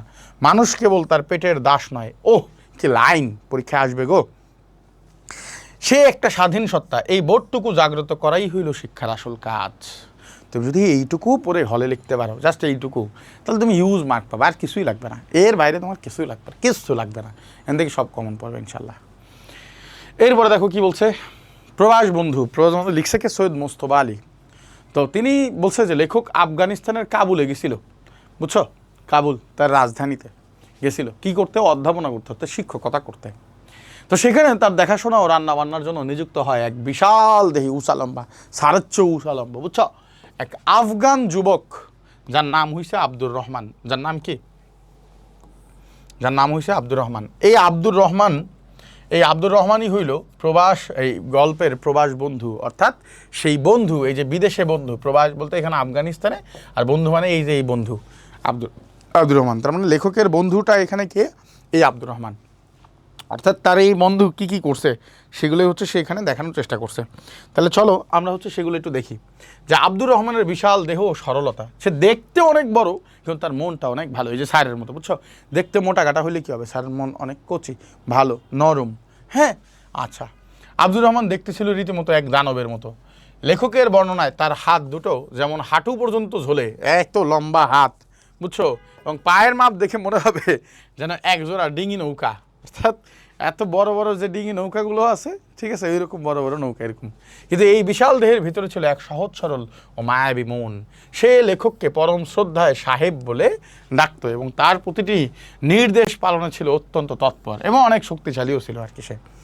তো সে কী করতো, আব্দুর রহমান কী করতো, লেখককে অনেক খাওয়া দাওয়া করাইছে, ভুরিভোজ করাইছে এবং আতিথেয়তা করছে। যেমন আফগান আতিথেয়তা যে কত ভয়ঙ্কর হইতে পারে লেখক তা হারে হারে টের পান। একদিন খাবারের বর্ণনায় দেখা যায় কাবুলি পোলাও দিছে, তারপর হচ্ছে মাংসের কোরমা দিছে, গোটা একটা ঝুড়ি রুটি দিছে, ফলের পাহাড় দিছে, আরও যে কত কিছু দিছে, ফালুদা ঠালুদা থেকে শুরু করে। লেখক খেয়ে কুলাইতে আর পারে না, কিন্তু আব্দুর রহমান তার জন্য আরও খাবার আনতে গেছে, মানে ওডি দিয়ে কইছে তো তার একটু নিয়ে আসতেছি, খারান নিয়ে আসতে থাকে, ঠিক আছে। সে লেখককে পরম মমতায় খাওয়াইতে চায়, যেন লেখক তার নিজের মেহমান। এত কিছু খাওয়ায় কইতেছে, স্যার কি আমার উপর রাগ করছেন, খাওয়া মনে হয় বেশি ভালো হয় নাই, বুঝছো, এরকম করে বলতেছে। আরও দেখো কি বলছে। ওইখানে আরেকটা জায়গা ছিল, সেটা হচ্ছে পনশির। হ্যাঁ, এইটা হচ্ছে আব্দুর রহমানের বাড়ি। সেখানে হচ্ছে মানে এই আব্দুর রহমানের নিজের জন্মভূমির প্রতি কী যে টান, সেটা সে এখানে বুঝাইছে, সৌন্দর্য ও টান। আব্দুর রহমানের বাড়ি ছিল পনশির নামক জায়গায়। সে প্রায় লেখকের কাছে তার দেশের সৌন্দর্য, ওখানকার বরফ এবং সুস্বাদু বাতাসের বর্ণনা দিত, বুঝছো। পনশির যে জায়গাটা, ওই জায়গাটার যে কত সুন্দর এবং সেখানকার যে বরফ এবং ওইখানের যে বাতাসটা কত সুন্দর, সেইটার বর্ণনা দিত। কে কার কাছে? আব্দুর রহমান বর্ণনা দিত আমাদের হচ্ছে সৈয়দ মুস্তফা আলীর কাছে, তার কাছে বর্ণনা দিত। আব্দুর রহমান বিশ্বাস করতো পনশিরের বাতাস খেলে আয়ু বাড়ে, মানে ওইখানের হাওয়া বাতাস বাড়ায়, আয়ু বাড়ায় এবং মানুষ তাজা ঘোড়ার মতো শক্তিশালী হয়, বুঝছো। এবং এই বর্ণনার মাধ্যমেই আমরা আফগানদের গভীর দেশপ্রেম এবং প্রকৃতির প্রতি টান বুঝতে পারি। তারা যে আসলে নিজের জন্মভূমিকে ভীষণ ভালোবাসে এবং প্রকৃতির উপরে যে তারা নির্ভরশীল এবং প্রকৃতির সাথে তাদের যে হৃদ্য সম্পর্ক, সেই জিনিসটা এখানে বুঝাইতে পারছে। এবং মানুষের সাথে মানুষের দেখো বন্ধন। গল্পের শেষে লেখক উপলব্ধি করেন যে ভাষা সংস্কৃতির পার্থক্য থাকলেও মানুষের প্রতি মানুষের যেই ভালোবাসা, এই সব দেশেই এক। আব্দুর রহমান কেবল একজন ভৃত্য ছিলেন না, ভৃত্য মানে হচ্ছে চাকর, দাস বা কাজের লোক আমরা যেটাকে বলি, বরং বিদেশের মাটিতে লেখকের পরম আত্মীয়ে পরিণত হয়েছিল। অর্থাৎ লেখক বিদেশে গেছেন কিন্তু ওইখানেও একজন মানুষ আরেকজনকে এইভাবে ভালোবাসতে পারে, এটা লেখক ভাবতেছিলেন, একটা একেবারে আত্মীয় পরিণত হয়েছে। তার এই সরলতা ও সেবা লেখককে সারা জীবনের জন্য কি করে রাখছে, মুগ্ধ করে রাখছে। এটাই কিন্তু আমাদের এখানে থট, বুঝতে পারছো? এইটাই এই লাইন থেকে যদি এখান থেকে পরীক্ষায় প্রশ্ন আসে তাহলে এইটা থেকে আসতে পারে, মানুষের সাথে মানুষের যে বন্ধন, এইটা। এরপর দেখো আরও কি বলছে, যে এটার মূল শিক্ষা কি? দেশপ্রেম। প্রথমেই নিজের জন্মভূমি পনশির যতই রুক্ষ হোক মানুষের কাছে তা পৃথিবীর শ্রেষ্ঠ জায়গা। দুই, সরল জীবন। আফগানদের শারীরিক গঠন যেমন শক্ত, তাদের মনও তেমন সরল ও পবিত্র। অ্যান্ড দেন বিদেশের বন্ধুত্বের গুরুত্ব বলছে, অচেনা পরিবেশে একজন নিঃস্বার্থ মানুষ যেমন আব্দুর রহমান কত বড় শক্তি হইতে পারে তা এই গল্পের মূল বিষয়। বুঝছি না, বুঝি নাই? তাহলে এই গল্পের প্রতি তোমাকে একটা প্র্যাকটিস শিট আমি হচ্ছে অলরেডি দিয়ে দিছি, তোমরা হচ্ছে এটা পাও নাই হয়তো, দ্রুত করে হচ্ছে এটা নিয়ে নিও। এবং এইটার উপরে কিন্তু আমি 50টা MCQ 10টা CQ এগুলোও দিয়েছি। এগুলো প্র্যাকটিস করলে তুমি আই গেস এখান থেকে ম্যাক্সিমাম কোশ্চেন কমন পাবা, বা 30টা থেকে 30টাই পাবা ইনশাল্লাহ। এরপরে আমরা দেখব আমাদের লাস্ট যে গল্পটা, সেটা হচ্ছে 21-এর গল্প। এটা লিখছেন জহির রায়হান। এটা মূলত 1952 সালের ভাষা আন্দোলনে উপরে ঘটনা। তো ঘটনা ঘটছে যে এই গল্পটি ভাষা আন্দোলনের 4 বছর পরের প্রেক্ষাপটে লেখা।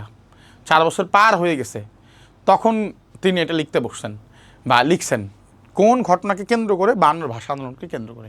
এটি মূলত তপু নামক এক মেডিকেল ছাত্রের আত্মত্যাগ এবং তার কঙ্কাল হয়ে ফিরে আসার করুণ কাহিনী। দেখো এখানে কি বলছে। বলছে যে গল্পের শুরুতেই দেখা যায় লেখক এবং তার বন্ধু রাহাত, ঠিক আছে, তপুকে ফিরে পাইছে। তাহলে আমি তোমাদের বুঝাই দিই, এখানে মোটামুটি আমরা দেখবো যে তার বন্ধু হিসেবে তোরা মোট 4 জন থাকে, ছেলে বন্ধু 3 জন। কে কে? ছেলে বন্ধু হচ্ছে লেখক 1, 2 হইছে রাহাত এবং 3 হইছে তপু। তারা 3 জন হচ্ছে ছেলে বন্ধু। এই তপু হচ্ছে আমাদের এখানে কেন্দ্রীয় চরিত্র। এবং তপুর পরেই আমরা দেখি যে তপুর যে স্ত্রী, তার বন্ধু ছিল, নাম হচ্ছে রেনু। হ্যাঁ, সেও ছিল। তো তপুর সম্পর্কে দুটা বলছে যে তপু যদিও হচ্ছে সেদিন শহীদ হয়, তাই হচ্ছে তার কপালে গুলি লাগে, কপালে গুলি এবং তার পায়ে একটু খোঁড়া ছিল, তাই তার হাড্ডি একটু কম ছিল দেখে, আর তার পা খোঁড়া ছিল আর কি, ঠিক আছে। সে একটু খুঁড়িয়ে হাঁটতো। এই হচ্ছে গিয়ে আলাপ। ওকে, আচ্ছা দেখি। তাহলে আমরা বলছি গল্পের শুরুতেই দেখা যায় যে লেখক তার বন্ধু বন্ধু রাহাত, হ্যাঁ, যে তপুকে ফিরে পাইছে, কিন্তু তপু জ্যান্ত মানুষ হিসেবে ফিরে আসে নাই। আসতে কীভাবে? একটা কঙ্কাল হয়ে। তপু ছিল লেখকের রুমমেট এবং 4 বছর আগে 1952 সালের 21শে ফেব্রুয়ারি সে পুলিশের গুলিতে শহীদ হয়। কে? তপু। এখন তাদের ঘরে থাকা নতুন এক মেডিকেলের ছাত্র পড়ার জন্য একটি কঙ্কাল আনছে, মেডিকেলে পড়বে, তাই একটা কঙ্কাল আনছে, এবং যা আসলে তপুরই দেহাবিশেষ, মানে হচ্ছে দেহের অবশেষ বা দেহের অংশ বিশেষ, সেটা বলছে কঙ্কালে।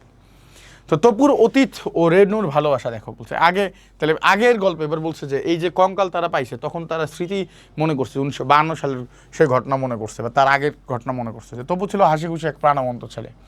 সে রেনু নামের এক মেয়েকে ভালোবেসে বিয়ে করছিল। তবু খুব বকতে পারতো, মানে কথা বলতে পারতো অনেক, একসাথে বন্ধু বান্ধব হইলে অনেক কথা বলে না ওইরকম। স্বপ্ন দেখতো কি, পাশ করে গ্রামে গিয়ে ছোট্ট একটা ডিসপেন্সারি দিবে।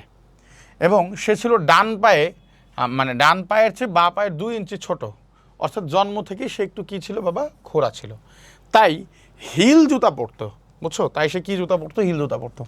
তার এই শারীরিক গঠনে শেষ পর্যন্ত তাকে চিনতে সাহায্য করে। অর্থাৎ আমরা কিভাবে শেষ পর্যন্ত চিনি যে আসলে সে তপু, কঙ্কাল দেখে যখন দেখি যে তার পাটা আসলে ছোট, বা পাটা একটু খাটো, সে যে একটু, ওই কঙ্কাল দেখে আমরা বুঝতে পারি যে আসলে এটা তপুর কঙ্কাল। হ্যাঁ, এরপরে দেখো কি বলছে। ঘটনা কি ঘটছে যে 21শে ফেব্রুয়ারি দিন সেই মিছিলে কি হয়? 21শে ফেব্রুয়ারি চারিদিকে যখন বিক্ষোভ হয়, তখন তপু প্লে কার্ড হচ্ছে হাতে নিয়ে মিছিলে নামছে। এবং রেনুগু অনেক তাকে অনুরোধ করছে যে তুমি যাও না। হ্যাঁ, তারপর হচ্ছে তপু গেছে, কিন্তু তপু শোনে নেই। মিছিল কখন হাইকোর্টের মোড় পৌঁছায়, মোড়ে পৌঁছায়, তখন পুলিশের গুলি সরাসরি তপুর কপালের মাঝখানে এসে লাগে। পুলিশ গুলি করে এবং ঠাস করে হচ্ছে তার এই কপালের মাঝখানে লাগে। এবং মিলিটারি তাকে তার লাশ তুলে নিয়ে যায়। লেখক এবং রাহাত ভয়ে পালিয়ে কোনোভাবে তারা বাঁচে। এবং 4 বছর পর, সে 1951 পরে 4 বছর পর, অর্থাৎ তোমার প্রায় 1952 পরে 56 সালের দিকে, 4 বছর পর অপুর সেই যে মৃত মানুষের যে কপালে গুলি লাগছে, দেখছে যে হচ্ছে ওইখানে ফুটা আছে, আর তার ঠ্যাং একটু ছোট আছে, বা পাটা, সেটা দেখে চিনছে। 4 বছর পর তাদের রুমমেটে পড়ার জন্য কঙ্কালটি আনে। রাহাত লক্ষ্য করে তার কপালের মাঝখানে একটা গোল গর্ত, যেখানে গুলি লেগছিল, এবং পরীক্ষা করে দেখা যায় এই কঙ্কালের বা পায়ের হাঁটি ঠিক 2 ইঞ্চি ছোট। তখন রাহাত শিউরে ওঠে এবং চিৎকার দিয়ে বলে, তপু! 4 বছর আগে হারিয়ে যাওয়া বন্ধুটি আজ তাদের পড়ার টেবিলে কঙ্কাল হয়ে ফেরত আসছে। কি নির্মম, কি ইতিহাস, বর্তমানের নিষ্ঠুর বাস্তবতা। রাহাত যখন তপুর মা আর বউকে রেনুতে খবর নিতে যায়, তখন জানা যায় তপুর শোকে তার মা মারা গেছেন। আর রেনু, যে তপুকে অনেক ভালোবাসতো, সে এখন অন্য জায়গায় বিয়ে করে সংসার করছে। পৃথিবীর নিয়ম, বাস্তবতা, বুঝছো ছেলেরা? মাথায় রাখো। অর্থাৎ তপুর আত্মত্যাগ আর তার পরিবারের স্মৃতি সবই সময়ের স্রোতে বদলে গেছে, সেগুলো আর নাই। এটাই বর্তমানের নিষ্ঠুর বাস্তবতা, বুঝছো? এটাই বলছে। তাহলে ভাষা শহীদের আমরা হচ্ছে দেখি যে মানে এই যে এখান থেকে মূল শিক্ষাটা কী পাই। প্রথমত একটা ভাষা শহীদের পরিচয় পাই, অর্থাৎ তবু যে কেবল একটি নাম নয়, সে আমাদের ভাষা আন্দোলনের একটি শহীদের প্রতীক। আরও কী পাই, নিষ্ঠুর ট্র্যাজেডি। সেই নিষ্ঠুর ট্র্যাজেডি কি, পড়ার টেবিলে নির্জীব কঙ্কালটিও যে এক সময় রক্তে মাংসের মানুষ ছিল, যার স্বপ্ন ছিল, যার পরিবার ছিল, এই উপলব্ধি আমাদের মনে করায় দেয়। আরও কি, স্মৃতি ও বিস্মৃতি।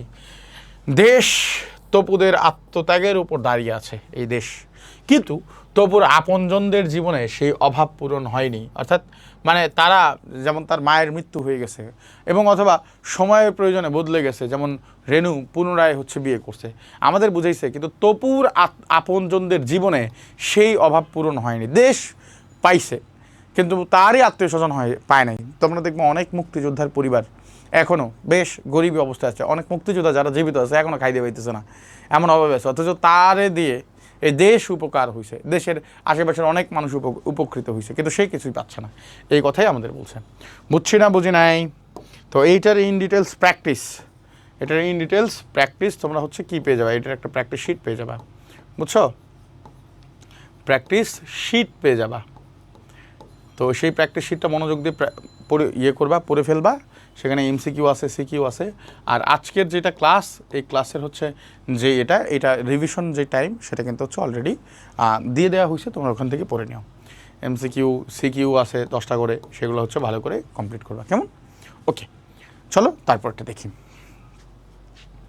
তারপরে আমাদের আরও একটা আছে।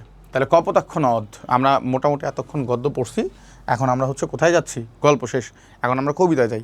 তো কবিতায় হচ্ছে আমরা দেখব যে সহজ সাবলীল ভাষায় আমাদের কি বলছে, কি বুঝাইতে চাইছে। হ্যাঁ, আমাদের কাছে মেসেজ কি? তাহলে মেসেজ হচ্ছে প্রথমেই কপোতাক্ষ নদ লিখছেন কে? মাইকেল মধুসূদন দত্ত।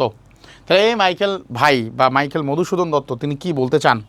দেখো, মাইকেল মধুসূদন বলছে যে এই কবিতার এই কবি যখন সুদূর ফ্রান্সের ভার্সাই নগরীতে ছিলেন তখন তিনি লিখছেন। তার জন্মভূমির প্রতি যে টান এই মাইকেল মধুসূদন দত্তের, তার সেই স্মৃতিতেই তিনি এটা লিখছেন। এটি মূলত একটি স্মৃতিচারণমূলক দেশপ্রেমের কবিতা। মনে রাখবা, যখনই তুমি হচ্ছে এটা উত্তর করবা, এটাকে কি বলে? কপোতাক্ষ নদ উত্তর করবা। দুইটা থট, হয় গয়ে গয়ে স্মৃতিচারণ তিনি করছেন, স্মৃতিচারণ করছেন, আর দুই হচ্ছে দেশপ্রেম। এই দুটার বাইরে আর কিছুই নাই, দেশপ্রেম। এই পুরো শেষ, এটাকে কি বলে? কবিতা। ডান, এই দুটার উপরে। তাহলে প্রবাসে বসে শৈশবের স্মৃতি, মানে বিদেশে বসে তিনি কি ছোটবেলার স্মৃতি মনে করতেছে। কবি শুধু ফ্রান্সে বসেও এক মুহূর্তের জন্য তার জন্মভূমি কপোতাক্ষ নদকে ভুলতে পারছেন না, সব সময় তার মনে পড়তেছে। তিনি যখন একাকী থাকেন, যখন নিভৃতে থাকেন, তখন এই নদের কথা ভাবেন। পৃথিবীর অনেক দেশে তিনি ঘুরছেন, কিন্তু কোনো অনেক নদ নদী তিনি দেখছেন, কিন্তু কোনোটাই কপোতাক্ষ নদের মতো এরকম মমতা আর কোথাও তিনি খুঁজে পান নাই। কবির কাছে এই নদের পানি যেন দুগ্ধ স্রোতরূপী, অর্থাৎ মায়ের বুকের দুধের মতো পবিত্র এবং তৃপ্তিদায়ক। ইম্পর্ট্যান্ট, দুগ্ধ স্রোতরূপী মানে কি? মায়ের দুধের মতো, বুকের দুধের মতো পবিত্র এবং হচ্ছে তৃপ্তিদায়ক। কবির মনে গভীর সংশয় এবং রিকোয়েস্ট, মিনতি। কবি মনে মনে খুব শঙ্কিত, তিনি ভাবছেন হয়তো আর কখনোই তিনি প্রিয় নদের কাছে ফিরতে পারবেন না। তাই তিনি নদের কাছে রিকোয়েস্ট করছেন, মিনতি করছেন যে নদ যেন তাকে মনে রাখে। অর্থাৎ সে আফসোস করে বলছে, আমি হয়তো তোমার আর মানে আমি হয়তো আর তোমার কাছে ফিরতে পারবো না, তুমি আমারে ভুইলো না, সেই কথা বলতেছে। তিনি যেভাবে কপোতাক্ষকে প্রেমও ভরে, মানে একদম প্রেম দিয়ে স্মরণ করছেন, নদও যেন ঠিক এইভাবে কবিকে মনে রাখে।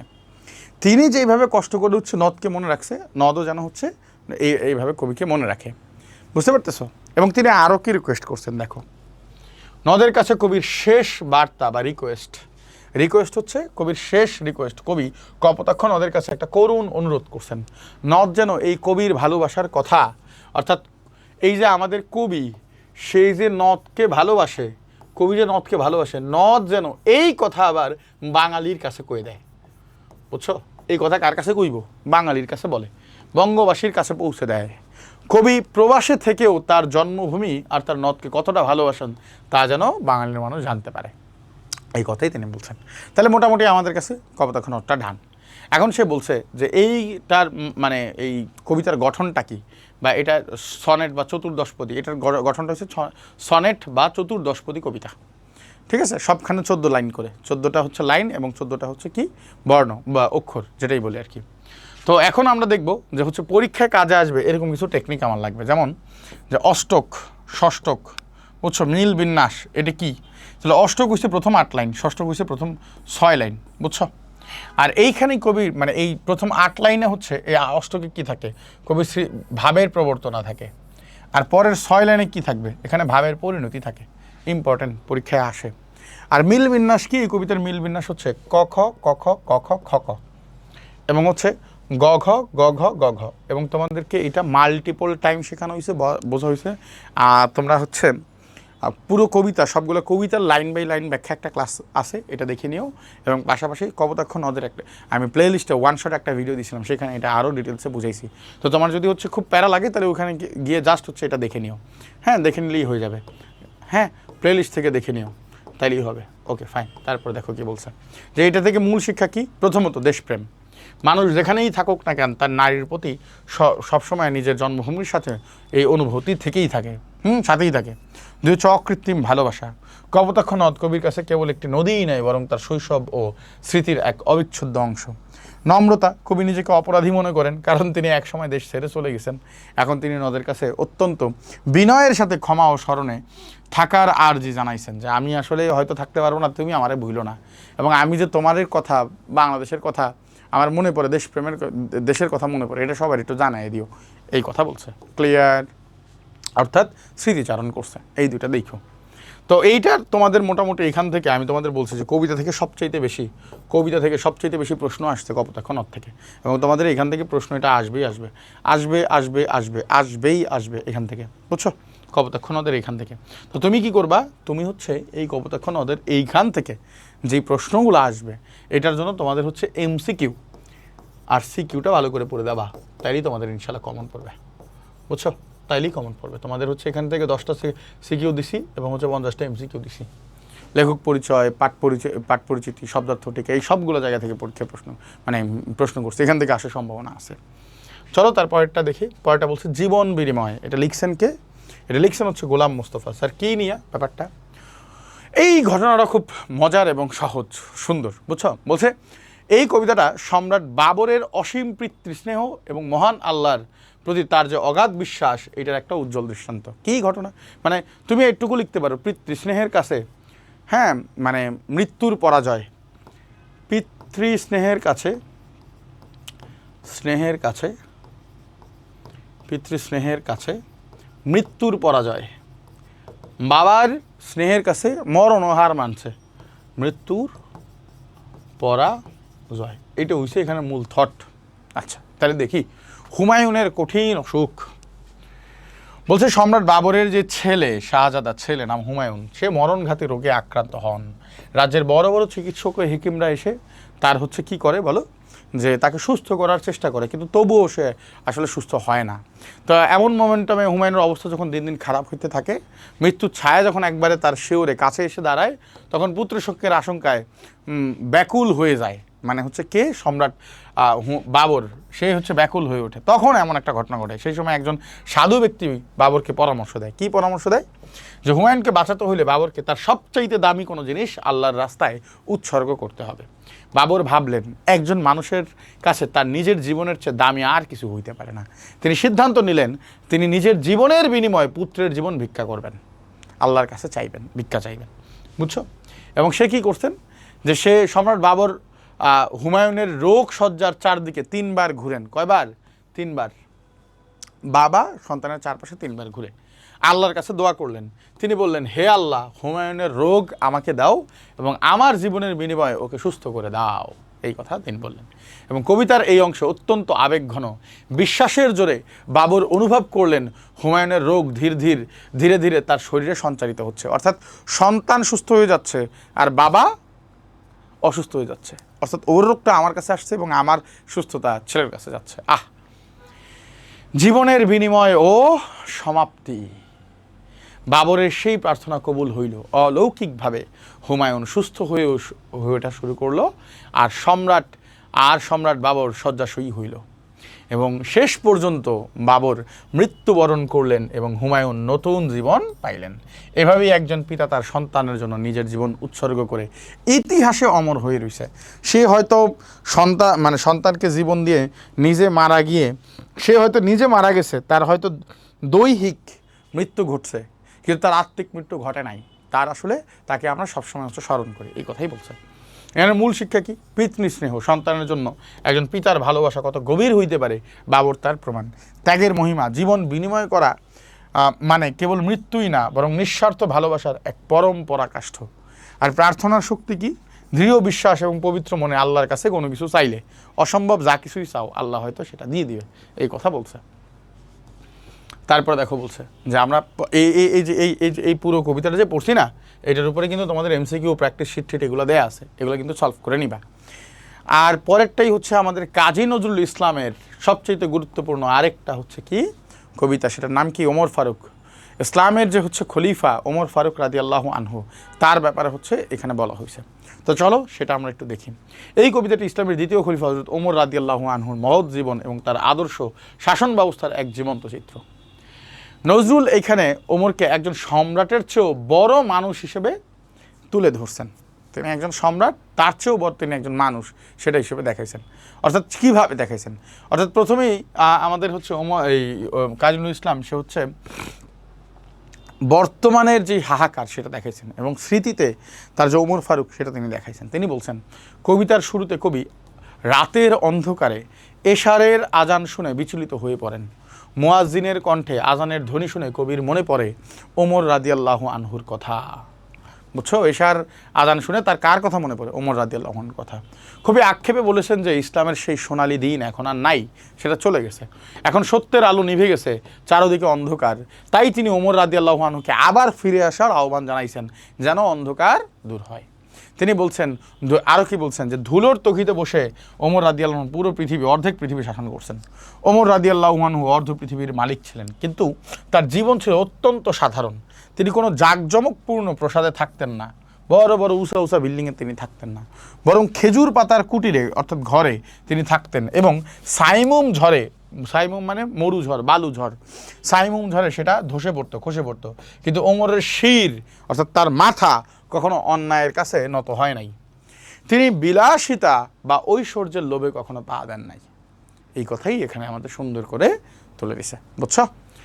তারপরে দেখো আরও কি বলছে। ওমর রাদিয়াল্লাহু আনহু বলছে উষ্ট্রের রশি ধরা সম্রাট। উষ্ট্রের মানে হচ্ছে উটের, উটের রশি ধরা সম্রাট। কিভাবে বলছে? এইটা সাম্যবাদের শ্রেষ্ঠ উদাহরণ। তার যে দাস, তার যে চাকর ছিল, তাকে তিনি উটের পিঠে উঠায়া নিজে হচ্ছে ধরে ধরে হচ্ছে নিয়ে গেছেন।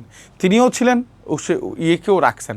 কিছু সময় তিনি উপরে ছিলেন, কিছু সময় হচ্ছে দাস নিচে ছিল, আবার কিছু সময় দাস উপরে ছিল, কিছু সময় তিনি নিচে থেকে কি করছেন, এই উটের রশি ধরে ধরে ধরে ধরে গেছেন। গরম, কি অবস্থা! সেই মরুতপ্ত মানে একেবারে হচ্ছে উত্তপ্ত যেই মরুভূমি, সেই মরুভূমির মধ্যেও তিনি নিজে পরিশ্রম করছেন। তাহলে দেখো কি বলছে। জেরুজালেম বিজয়ের সময় ওমর রাদিয়াল্লাহু আনহু একাই উটে চলে যাচ্ছিলেন, সাথে ছিল একজন মাত্র ভৃত্য। ভৃত্য মানে চাকর বা দাস, ঠিক আছে, কাজের মানুষ। মরুভূমির প্রচণ্ড রোদে তারা পালাক্রমে মানে পর্যায়ক্রমে তারা উটে চড়ছিলেন। যখন জেরুজালেমের কাছাকাছি পৌঁছাইছে, তখন এই যে দাস, তার উটে চড়ার পালা। খলিফা নিজে উটের রশি ধরলেন আর চাকরকে বললেন, চাকরকে উপরের দিকে উঠালেন। চাকর অনেক মানা করলো, দাসটা অনেক মানা করলো, ভৃত্য অনেক মানা করলেও ওমর রাজি হয় নাই। তিনি বললেন ইসলামে সবাই সমান, মানুষ হয়েও মানুষের সেবা নেওয়া আমার অধিকারে নাই। আল্লাহ যদি জিজ্ঞেস করতে তখন আমি কি উত্তর দেব? এটা পৃথিবীর ইতিহাসে সাম্যবাদের এক বিরল নজির, সমতার ক্ষেত্রে এক বিরল নজির। এবং তিনি দেখো আরও বলছে ওমর রাদিয়াল্লাহু আনহু আরও কি, সে প্রজাবৎসল শাসক এবং রাতের টহল, রাত্রেবেলা সে হচ্ছে টহল দিত, ঘুরতে যেত, দেখতো কার ঘরে খাবার আছে কার ঘরে নাই। ওমর রাদিয়াল্লাহু আনহু রাতে ছদ্মবেশে নগর ভ্রমণে বের হতেন প্রজাদের অবস্থা দেখার জন্য। একদিন দেখলেন এক মা ক্ষুধার্ত সন্তানদের ভোলাতে উনুনে মানে চুলায় শূন্য মানে খালি হাঁড়িতে শুধু পাথর সিদ্ধ করতেছে, বা খালি হাঁড়ি শুধু হচ্ছে চুলায় দিয়ে রাখছে। কেন? যেন হচ্ছে বাচ্চাদের বুঝাইতে পারে যে হ্যাঁ খাবার রেডি হইতেছে, তোমরা একটু অপেক্ষা করো, তোমরা একটু অপেক্ষা করো, এখনই খাবার দেবো। কি কষ্টের দৃশ্য! এই দৃশ্য দেখে ওমর রাদিয়াল্লাহু আনহু কাঁদলেন এবং নিজে বাইতুল মাল থেকে আটার বস্তা পিঠে করে নিয়ে ওই মায়ের ঘরে পৌঁছায় দিলেন। কেউ সাহায্য করতে চাইলে তিনি বলেন, কিয়ামতের মাঠে আমার পাপের ভার তোমরা বইবা, আমাকেই তো বহন করতে হইবে, তাই না? এই কথা বলছে। ইস, এবং বলছে, আরও বলছে কি, কঠোর মানে ন্যায় বিচার করছেন, অর্থাৎ নিজের সন্তানের মানে অন্য অপরাধীর ক্ষেত্রেও যা, নিজের সন্তানের ক্ষেত্রেও তার, নিজের সন্তান অপরাধ করলে তাকেও একই শাস্তি পাইতে হয়েছে, সন্তানকেও সে ক্ষমা করে নাই। ন্যায় বিচারের প্রশ্নে ওমর ছিলেন পাহাড়ের মতো অটল। এবং বলছে মদ্যপানের অপরাধে তিনি তার নিজ পুত্র আবু শাহমাকে দোররা মারার আদেশ দেন। দোররা মানে কি বাবা? দোররা মানে হচ্ছে বেত্রাঘাত, হ্যাঁ, মারার আদেশ দিয়েছেন। পিতার চোখে পুত্রের মানে সামনে পুত্র মইরেই যেতেছে, যে দেখো পুত্র যন্ত্রণায় মারা গেলেও তিনি আইন বা ন্যায়ের অমর্যাদা হইতে দেন নাই। কবির ভাষায় তিনি বলছেন, অপরাধ করে তোরই মতো স্বরে কাঁদিয়াছে অপরাধী। অর্থাৎ অনেক অপরাধী সে হচ্ছে এরকম যখন মাইর খাওয়ার ডরে সে করছে যে আমি আর করুম না, আমার মাফ করে দাও। তুমিও এরকম করেই কান্না করতেছো, সুতরাং তোমারও আমি মাফ করতে পারবো না, বাকিদেরও আমি মাফ করিনি, তোমারও মাফ করবো না। যেটা ন্যায় বিচার সেটাই তাই হবে। কথা কি বুঝতে পারছো? এই কথা বলছে, তোরই মতো হ্যাঁ স্বরে কাঁদিয়াছে অপরাধী।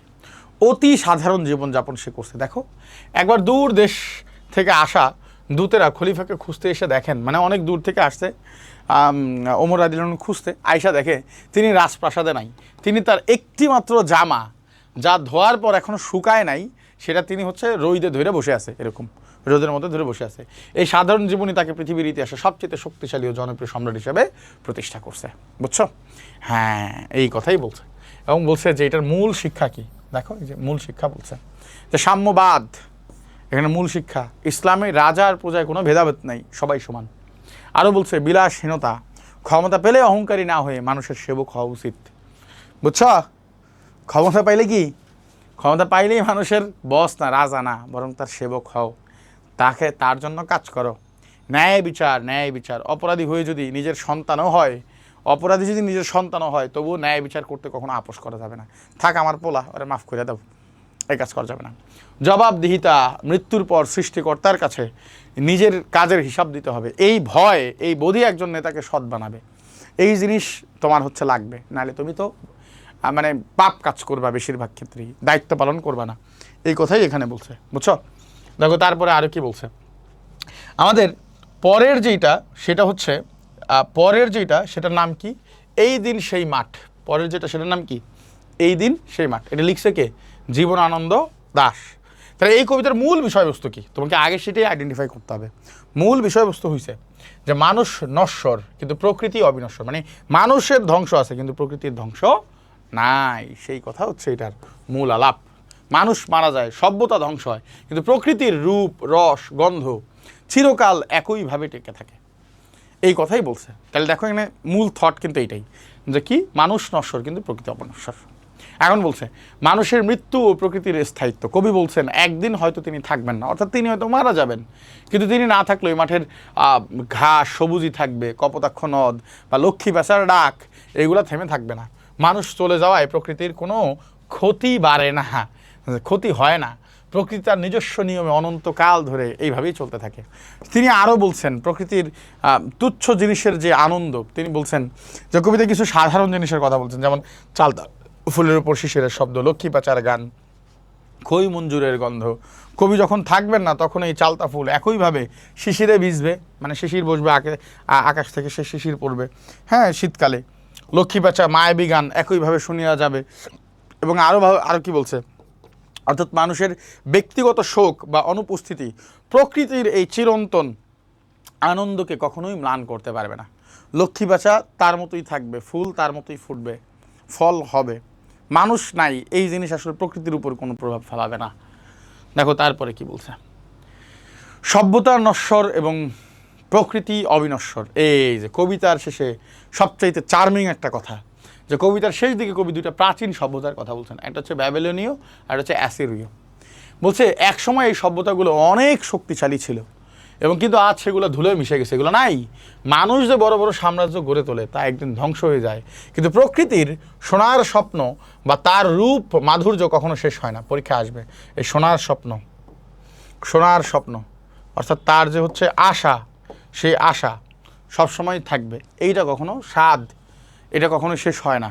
এই রূপ যে হচ্ছে মাধুর্য, এটা কখনোই শেষ হয় না, এই কথাই বলছে। এটা তাহলে মূল শিক্ষা কি?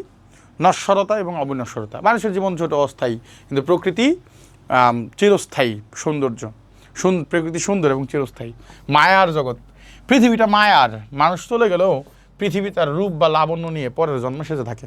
এই যে এটা আসবে পরীক্ষায়, তবুও সোনার স্বাদ, এটা কখনো আসলে শেষ হয় না। এই যে এটা আসবে, বুঝছো? যে পৃথিবী তার রূপ এবং লাবণ্য নিয়ে পরের জন্মের জন্য সেজে থাকে। এবং দার্শনিক দৃষ্টিভঙ্গি কি? মৃত্যু অনিবার্য হলেও প্রকৃতি বহমানতা আমাদের শেখায় যে জীবন কখনো, মানে জীবন অন্য কোনো রূপে চলতে থাকে, মানে আমরা শেষ, যে মৃত্যু অনিবার্য হলেও প্রকৃতির বহমানতা আমাদের শেখায় যে জীবন অন্য কোনো রূপে চলতে থাকে, এরকম করে আমাদের শেখায়। ওকে, তাহলে আমরা মোটামুটি হচ্ছে বুঝছি। এখন এইখান থেকে আমাদের এমসিকিউ আসুক আর সিকিউ আসুক, এমসিকিউ আর সিকিউ যাই আসুক, আমরা উত্তর করতে পারবো। তো এর জন্য এক্সট্রা প্র্যাকটিসের জন্য আমি তোমাদের একটা শিট অলরেডি দিছি, সেটা আমাদের গ্রুপে পাবা। মোটামুটি ওইখানে এমসিকিউ আছে, সিকিউ আছে, ওটা পড়লেই তুমি ইনশাল্লাহ কভার করে ফেলতে পারবা। Okay fine. তারপরে দেখো আমরা আরেকটু দেখি যে এই যে পরের কবিতা দেখো, আমাদের বলছে বৃষ্টি। এই বৃষ্টি কবিতাটা কি বা এখানে কি আছে? তো এই কবিতায়, মানে এই ফররুখ আহমেদ এই কবিতায় বৃষ্টির আগমনকে কেবল একটা প্রাকৃতিক ঘটনা হিসাবে না, বরং একে দেখাইছেন পৃথিবীর তৃষ্ণা মেটানোর জন্য এক আশীর্বাদ, হ্যাঁ, এক দোয়া, একটা ভালো জিনিস, সেই জিনিস হিসেবে তিনি দেখাইছেন। তিনি আরও বলছেন যে তৃষ্ণার্ত পৃথিবীর হাহাকার, বৃষ্টি আসার আগ মুহূর্তে কি অবস্থা থাকে, বৃষ্টির আমার আগে পৃথিবী কেমন থাকে। কবি বর্ণনা করছেন রৌদ্রদগ্ধ মাঠ, মানে পুড়ে যাইতেছে এরকম। তারপর হচ্ছে ফেটে যাওয়া মাটি আর তৃষ্ণায় কাতর এক প্রকৃতি, হ্যাঁ, রোদে পুড়ে মাটি যখন চৌচির হয়ে যায়, তখন সব প্রাণ প্রকৃতি যেন এক পশলা বৃষ্টির জন্য হাহাকার করে। একটু বৃষ্টি দাও, এক ঝলক একটু বৃষ্টি দাও, এরকম বৃষ্টির আগমন ও আনন্দের গান। আর যখন বৃষ্টি আসে, দীর্ঘ প্রতীক্ষার পর যখন মেঘের গুরু গুরু ডাকে বৃষ্টি নামে, তখন যেন চারদিকে উৎসব শুরু হয়। বৃষ্টির ঋণিঝিনি শব্দকে কবি এক ধরনের সুরের সাথে তুলনা করছেন এবং বলছেন যে বৃষ্টির ছোঁয়ায় মরা ঘাসগুলো আবার সবুজ হয়ে ওঠে, শুকনো ডালপালায় আবার নতুন পাতা সঞ্চার হয়, নতুন পাতা আসে, এবং প্রকৃতি এই পুনর্জন্মই কবিতার মূল সুর। এই যে বৃষ্টি আসার আগে প্রকৃতির খারাপ অবস্থা, বৃষ্টি আসার পরে প্রকৃতির যে পুনর্জন্ম হইল, আবার আসলো, এটি হচ্ছে সেটার মূল কথা। ঠিক হইল, সেটা মূল কথা। এবং আরও বলছে দেখো যে জীবনের প্রতীক হইছে বৃষ্টি। কবির কাছে বৃষ্টি মানেই হইল জীবনের প্রবাহ। বৃষ্টি যেমন ময়লা আবর্জনা ধুয়ে পরিষ্কার করে দেয়, তেমনি মানুষের মনের ক্লান্তি আর জড়তা দূর করে এক নতুন আশার জন্ম দেয়। ঠিক তেমনি মানুষের মনের ক্লান্তি আর জড়তা দূর করে নতুন আশার জন্ম দেয় হচ্ছে এই বৃষ্টি। বুঝছো? তাহলে বৃষ্টি কী করে? দুইটা কাজ করে। এক হচ্ছে যেমন প্রকৃতির ময়লা আবর্জনা দূর করে পরিষ্কার করে দেয়, ঠিক তেমনি মানুষের মনের ক্লান্তিও আর জড়তা দূর করে দেয়। কবি বৃষ্টির মাধ্যমে এক ধরনের শুদ্ধি ও পবিত্রতার কথা বলছেন, এবং তিনি এটার সাথে আধ্যাত্মিকতার সংযোগ করছেন। কিভাবে? তিনি বলছেন ফররুখ আহমেদের কবিতায় এই বৃষ্টির এই দানকে মহান আল্লাহর অশেষ রহমত হিসেবে দেখা হয়। বৃষ্টি কেবল আকাশ থেকে পড়া পানি নয়, বরং এটি সৃষ্টিকর্তার দয়া, যা মৃতপ্রায় পৃথিবীকে আবার সজীব করে তোলে। এটার মূল শিক্ষা। দেখো মূল শিক্ষাগুলোতে সে কি বলছে, যে ধৈর্যের ফল, দীর্ঘ খরা বা কষ্টের পর বৃষ্টি যেমন শান্তি আনে, তেমনি মানুষের জীবনেও ধৈর্যের পর সুখ আসে। বুঝছ? প্রকৃতির দান, বৃষ্টির মাধ্যমে কৃষি ও প্রাণের অস্তিত্ব টিকে থাকে। তাই প্রকৃতির এই আশীর্বাদের প্রতি আমাদের কৃতজ্ঞ হওয়া উচিত। এবং দেখো আরও বলছে সজীবতা, বৃষ্টির পর প্রকৃতি যেভাবে সতেজ হয়, আমাদের মনকেও ঠিক তেমনি সবসময় সুন্দর ও সজীব রাখা উচিত, তাইলে আরও ভালো করা যাইবে। বুঝছো না? বুঝো নাই? এই কথা এখানে বলছে। ওকে, তাহলে ঠিক আছে, আমরা মোটামুটি বুঝছি। এখন এখান থেকে তো আমাদের এমসিকিউ আর সিকিউ প্র্যাকটিস করতে হবে। তো আমরা অলরেডি বলছি যে এটা হচ্ছে আমাদের গ্রুপে দেওয়া আছে এবং আমাদের ওয়েবসাইটে দেওয়া আছে, এবং ওখান থেকে এই এক প্র্যাকটিস শিট থেকে ইনশাল্লাহ তোমাদের সব কমন পড়বে। এই এক প্র্যাকটিস শিট থেকে ইনশাল্লাহ তোমাদের সব কমন পড়বে। বুঝছো? ওকে, চলো তারপর থেকে এইটা কোথায় পাবো? স্যার এখন যেটা পড়াচ্ছেন রিভিশনের জন্য, এটা তোমাদের হচ্ছে অলরেডি গ্রুপে আপলোড করে দিচ্ছি, তোমরা সেটা দেখলে পেয়ে যাবে ইনশাল্লাহ। আমি কোনো আগন্তুক নই, এটা লিখছেন কে? আহসান হাবিব। স্যার আগন্তুক মানে কই? নবাগত মানুষ, নতুন মানুষ, বাইরে থেকে আসা মানুষ না। এই কবিতা কবি প্রমাণ করতে চাইছেন তিনি দেশের কোনো মেহমান বা বাইরের কেউ না। তিনি এই বাংলারই সন্তান, এবং এখানকার প্রতিটি ধুলোকণার সাথে তার আজন্ম সম্পর্ক ইম্পর্ট্যান্ট। আসবে পরীক্ষায়, আসবে আসবে আসবে। যে এক, তিনি কোনো মেহমান বা বাইরের কেউ না, এবং এই প্রতিটি, তিনি এই বাংলার সন্তান, এবং এই প্রতিটি ধূলিকণার সাথে তার আজন্ম সম্পর্ক, এই বাংলার সাথে যে কবির আজন্ম সম্পর্ক, সেটাই তিনি এখানে বলছেন। তিনি বলছেন প্রকৃতির সাক্ষী। কি কবি বলছেন? আসমানের তারা, নিশের জমিন, নিশিরাইতের বাঁশবাগান, রাতের অন্ধকারের বাঁশবাগান, সবাই তাকে চেনে। তিনি কোনো আগন্তুক বা অপরিচিত মানুষ না। কেউ যদি তাকে প্রশ্ন করে তবে তিনি বনের, মানে কেউ যদি তাকে প্রশ্ন করে তবে তিনি বনের পূর্ব দিকের যে পুকুর বা ঝাঁকড়া ডুমুর গাছের সাক্ষী মানতে পারেন, মানে তারে হচ্ছে এটা বলতে পারেন, কারণ এই প্রকৃতি তাকে প্রতিদিন দেখে। তিনি তাদের মাঝেই বড় হয়েছেন। এবং দেখো বলছে যে ধুলো মাটির সাথে তার যে নারীর টান, কবি এই যে মাটির মানুষ তার প্রমাণ দিতে গিয়ে তিনি বলছেন তার হাতে লেগে আছে এই দেশের মাটির গন্ধ। এই প্রমাণ দিতে গিয়ে সে বলছে যে তার হাতে লেগে আছে মাটির গন্ধ, তার গায়ে লেগে আছে এই মাটির ধুলো। খররোদ, ভীষণ খরা রোদ, জলসিঁড়ি, নদী পার হয়ে তিনি যেই পথে হাঁটেন সেই মেঠোপথ তাকে চিনে। এই দেশেরই তিনি পথিক, তাই তিনি কোনো উটকো লোক নন যে হুট করে কোথাও থেকে এখানে চলে আসছে। তিনি এরকম মানুষ না। তিনি আরও বলছেন চিরচেনা বাংলার রূপ, বাংলার অতি সাধারণ দৃশ্যগুলো, যেমন মাছরাঙার ওরাউরি, অকাল বার্ধক্যে নত হয়ে যাওয়া খলিলুল্লাহ, মানে এখানে বৃদ্ধ মানুষ, হ্যাঁ বৃদ্ধ মানুষ। তারপর তিনি আরও বলছেন কিংবা উনুনে লাউ মাচা, বুঝছো, হ্যাঁ চুলায় উঠোনের লাউ মাচা, সরি ভুল বলছি, উঠানে যে লাউয়ের মাচা থাকে, উঠানে যে লাউয়ের মাচা থাকে, সব কিছুর সাথে কবির নিবিড় পরিচয়। কবি এগুলো জানে, চিনে। কবি বুঝিয়ে দিচ্ছেন যে এই দেশের প্রতিটি মানুষ, প্রতিটি ঘাসফুল তার হচ্ছে আপনজন, এই কথা বলছে। এবং কবিতায় কবির সবার আছে, এখানে কিন্তু জমিলার মার কথা আছে, কদম আলীর কথা আছে, বুঝছো, খলিলুল্লাহর কথা এখানে নাই। এখানে হচ্ছে আছে কিসের কথা? জমিলার মা।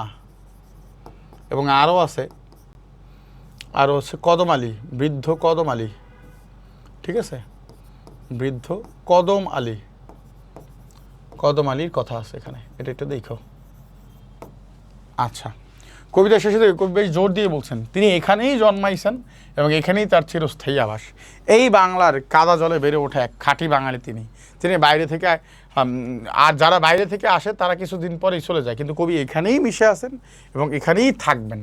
তার অতীত, বর্তমান এবং ভবিষ্যৎ সব কিছু নিয়েই কবি এখানে। সো আমরা এরপর দেখবো যে হচ্ছে এটার মূল শিক্ষাটা কি, এই কবিতায় তিনি কি বুঝাইতে চেয়েছেন। দেশপ্রেম, অধিকারবোধ এবং হচ্ছে শেকড়ের টান। দেশপ্রেম কি? যে দেশের প্রতিটি তুচ্ছ জিনিসের প্রতি তার মায়া মহব্বত থাকাই হইল দেশপ্রেম। আরও বলছে নিজের জন্মভূমির প্রতি মানুষের কিন্তু একটা আলাদা অধিকার থাকে। হ্যাঁ, তুমি তোমার ঘরের প্রতি দেখবা যেমন আলাদা অধিকার, এরকম লেখক বলছেন আমার দেশের প্রতি আমার এরকম আলাদা অধিকার। কবি এখানে সাহসের সাথে সেটা দাবি করছেন, বলছেন যে হ্যাঁ। আরও বলছে যে শেকড়ের চেতনা, মানুষ আধুনিক হইতে গিয়ে অনেক সময় নিজের শেকড় বা গ্রামকে ভুলে যায়, কিন্তু কবিতা আমাদের মনে করিয়ে দেয় আমরা আমাদের গ্রাম ও প্রকৃতির কাছে কতটা পরিচিত। এগুলো আমাদেরই, এগুলাই যে আমরা থাকি, এগুলো নিয়েই থাকি, সেটাই তিনি এখানে বুঝাইছেন। দেখো এরপরেরটা কি বলছে। তোমাকে পাওয়ার জন্য হে স্বাধীনতা। ও ভালো কথা, যেহেতু এইটা মোটামুটি আমরা পড়ে ফেলছি, তো এইটার কিন্তু হচ্ছে এখান থেকে এটার নাম হচ্ছে কি আমরা বললাম অলরেডি, আমি কোনো আগন্তুক নই, আহসান হাবিব। এখান থেকে এর আগে বিগত বছর কোশ্চেন আসছে, এই বছর আসতেও পারে, তবে আমার মনে হচ্ছে এর চেয়েও বেশি গুরুত্বপূর্ণ হচ্ছে যে তোমাকে পাওয়ার জন্য এই স্বাধীনতা। যেহেতু স্বাধীনতা নিয়ে এটা কবিতা, এটা বেশ ইম্পর্টেন্ট। শামসুর রাহমানের কপোতাক্ষ নদের পরে সবচেয়ে বেশি বার এটা পরীক্ষায় আসছে আর কি, ঠিক আছে। তো এখানে দেখবো এই কবিতাটি মূলত বাংলাদেশের স্বাধীনতা যুদ্ধের সময়কার এক আর্তনাদ বা বীরত্ব কথা। মানে তিনি স্বাধীনতার কাছে আহ্বান জানাইছেন এবং বলছেন যে তোমাকে আসতেই হবে, এই ব্যাপারটা এখানে তুলে ধরছেন। কবি এখানে দেখাইছেন কি দেখাইছেন, স্বাধীনতা এমনে এমনে আসে নাই, এর জন্য আমাদের অনেক রক্ত দিতে হয়েছে, চোখের পানি ফালাইতে হয়েছে, সেই কথা এখানে বলছে তিনি। এবং ধ্বংসের চিত্র ও নির্মমতা তিনি আরও কি দেখাইছেন, দেখো মানে কিভাবে ধ্বংসের চিত্র দেখাইছেন, নির্মমতা দেখাইছেন। কবিতার শুরুতে কবি পাক হানাদার বাহিনীর ধ্বংসলীলার বর্ণনা দিছেন এবং বলছেন শহরপুরে ছারখার হয়ে গেল, বস্তি উজাড় হইল, কুকুরের হাহাকার আর আগ্নেয়াস্ত্রের গর্জনে আকাশে বাতাসে কেঁপে উঠল একটি অবোধ শিশু, বোঝে না যে তার মায়ের লাশের উপর দিয়ে হেঁটে গেল।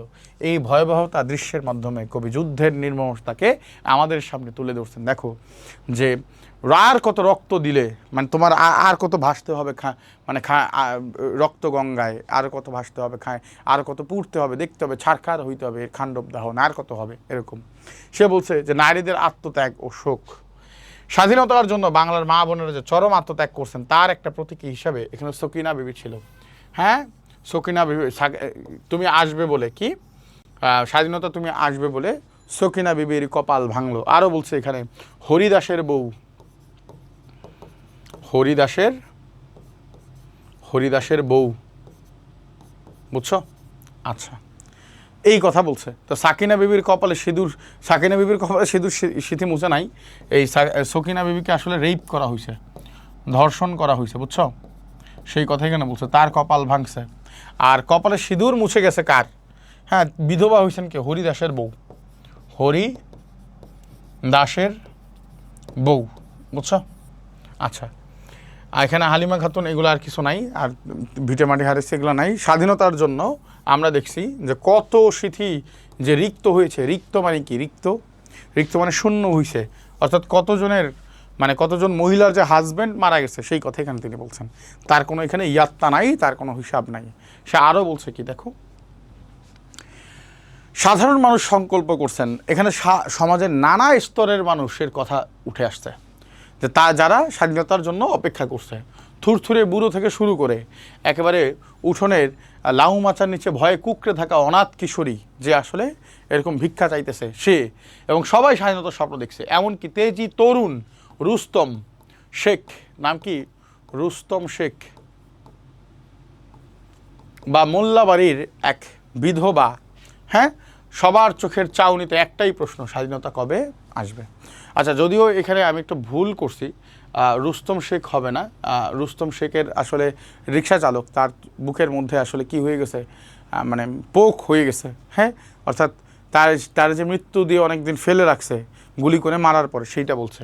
ঠিক আছে, তো বলছে এখানে অনেক তরুণরা আছে, ঠিক আছে, তারপরে আমরা দেখি এরকম মাঝিরা আছে, এরকম অনেকেই আসলে অপেক্ষমানে স্বাধীনতার জন্য, যারা যুদ্ধের জন্য বাইরে গেছে, এরকম তরুণদের কথা বলছে। এছাড়া মোল্লাবাড়ির এক বিধবা, সবার চোখের চাউনিতে এখন একটাই প্রশ্ন, কি প্রশ্ন? স্বাধীনতা তুমি কবে আসবে? এবার লেখক সবার শেষে বলছে স্বাধীনতা তোমাকে আসতেই হবে, এই কথা বলছে। দেখো যে একেবারে স্বাধীনতার অনিবার্য আগমন, তোমাকে আসতেই হবে, কোনো উপায় নেই। কবিতার শেষে কবি অত্যন্ত দৃঢ়তার সাথে বলছেন, এত রক্ত, এত ধ্বংসের পর স্বাধীনতা তুমি আসতে বাধ্য। পৃথিবী যেমনই হোক, যত বাধাই আসুক, বাংলার মানুষ লড়াই করছে এবং তারা স্বাধীনতাকে ছিনিয়ে আনবে। কবি স্বাধীনতাকে একটা অনিবার্য সত্য হিসাবে এখানে তুলে ধরছেন, যেটা আসতেই হবে, এমন সত্য, কোনো উপায় নাই।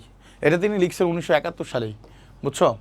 এটা তিনি লিখছেন 1971 সালেই, হ্যাঁ, মুক্তিযুদ্ধের সময়। তখন তিনি হচ্ছে বন্দি শিবির থেকে নিজের নাম লুকায়া তিনি হচ্ছে লেখালেখি করতেন, মজলুম আদিব নামে, বুঝছো? এই লেখালেখি তিনি করতেন। তখন তিনি স্বাধীনতা তোমাকে, মানে এই যে এইটা, বুঝছো, তোমাকে পাওয়ার জন্য হে স্বাধীনতা, এই যে এইটা। আরেকটা কবিতা আছে, তুমি আসবে বলে হে স্বাধীনতা, এটাও খুব সুন্দর, হ্যাঁ। আচ্ছা, তো যাই হোক, এরপরটা আমরা দেখি যে মূল শিক্ষা কি। মূল শিক্ষা হচ্ছে রক্তের বিনিময়ে অর্জন এই বাংলাদেশ। স্বাধীনতা কোনো সস্তা জিনিস না, এটা লাখো শহীদের রক্ত এবং অগণিত মানুষের ত্যাগের ফসল। আচ্ছা, আরও কি? গণমানুষের আকাঙ্ক্ষা। স্বাধীনতা কেবল রাজনীতি বিষয় না, এটি প্রতিটি মানুষের বেঁচে থাকার অধিকার। এবং সবশেষে বলছে শৈল্পিক প্রতিবাদ। কবি যুদ্ধের ভয়াবহতাকে সরাসরি বর্ণনা না করে রূপক ও প্রতীকীর মধ্যে বুঝাইছে যে এইটা হারাইছে, এইটা হারাইছে, এইটা হারাইছে, এইভাবে প্রতিবাদের আগুন জ্বালাইয়া দিছেন তিনি, বুঝছো? অ্যান্ড দেন তারপরে আমরা দেখি এগুলা থেকে কিন্তু, এটা কিন্তু খুব ইম্পর্টেন্ট বাবা, আবারও বলি, এটা কিন্তু খুব ইম্পর্টেন্ট। এখান থেকে পরীক্ষা প্রশ্ন আসবে, এবং এই পরীক্ষার প্রশ্নের জন্য তোমাদের জাস্ট হচ্ছে আমরা একটা শিট দিছি, প্র্যাকটিস শিট, একটা প্র্যাকটিস শিট দিছি, প্র্যাকটিস শিট, বুঝছো? একটা প্র্যাকটিস শিট দিছি, এইখান থেকে সব কমন পড়বে, এমসিকিউ আর সিকিউ, এমসিকিউ আর সিকিউ। একটা প্র্যাকটিস শিট দিছি, এটা কভার করবা, এখান থেকে ইনশাল্লাহ সব কমন পড়বে। চলো তারপরটা দেখি আমরা। বশেক, খুব চমৎকার একটা কবিতা, খুবই চমৎকার, লিখছেন ফারুক আহমেদের। হ্যাঁ, আল মাহমুদ, এটা ফারুক আহমেদ না, এটা ভুল বলছি। বশেক লিখছেন হচ্ছে আল মাহমুদ, আল মাহমুদ, বুঝছো? তিনি এখানে কি বলছেন? এই কবিতায় বশেককে কবি হচ্ছে এক দুঃসাহসী বৈরাগী বা বিপ্লবী হিসেবে চিত্রায়িত করছে, যে ধুলোবালি আর কালবৈশাখী ঝড় নিয়ে আসে পৃথিবীকে বদলে দিতে। আচ্ছা, এইটাকে যদি আমি তোমাকে খুব সহজে একটু বোঝায় বলি, এখানে খুব মজা আছে। বশেক কবিতায় তিনি কয়েকটা জিনিস প্রথমে তুলে ধরছেন। তিনি বলছেন যে, আচ্ছা এখানেই আমি যাই, তিনি এখানে বলছেন যে হচ্ছে তুমি গরিবদের, দেখো এইভাবে তিনি শুরুতে বলছেন যে তুমি বড় বড় জিনিস বুনো হাঁস ইয়ে করে ফেলো, তার ঝাঁক ভেঙে ফেলো, বড় বড় যে টেলিগ্রাফের থাম্ব এগুলারে তুমি নোয়ায় ফেলো, তুমি কত কিছু করতে পারো, তুমি পাখির যেই বাসা এগুলো ভেঙে ফেলতে পারো, তুমি গরিবের যেই ঘর আছে এগুলো উড়ায় দিতে পারো, তার হাঁড়ি পাতিল আছে এগুলো তুমি উড়ায় দিতে পারো। তাহলে তুমি এত কিছু পারো, তো তুমি ইয়ে পারো না, এই বড় লোকের একটা হচ্ছে বিল্ডিং খসালি পারো না, তুমি এত কিছু পারো। আমি শুনছি তুমি ন্যায় বিচারক, সেইভাবে বলতেছে, আমি শুনছি তুমি ন্যায় বিচারক, তুমি সুলাইমান আলাইহিসসালামের বাহন ছিলা, তুমি হচ্ছে হনুমানের বাবা ছিলা, এগুলো তো সব ভালো ভালো মানুষ, তো তাদের সাথে তুমি থাইকা তুমি আমি শুনছি কালিদাস মেঘদূতের তুমি হচ্ছে বাহন ছিলা, হ্যাঁ, তা এদের সাথে তুমি থাইকা তুমি তো ভালো ন্যায় বিচারক, তা তুমি শুধু গরিব রে মারোকা, তুমি বড় লোককে কিছু কইতে পারো না, যারা অন্যায়ের মানে অন্যায় করতে করতে করতে করতে এই শ্রমিকদের টাকা পয়সা মাইরা মাইরা বড় প্রাসাদ করছে, তুমি তাগরে মারতে পারো না।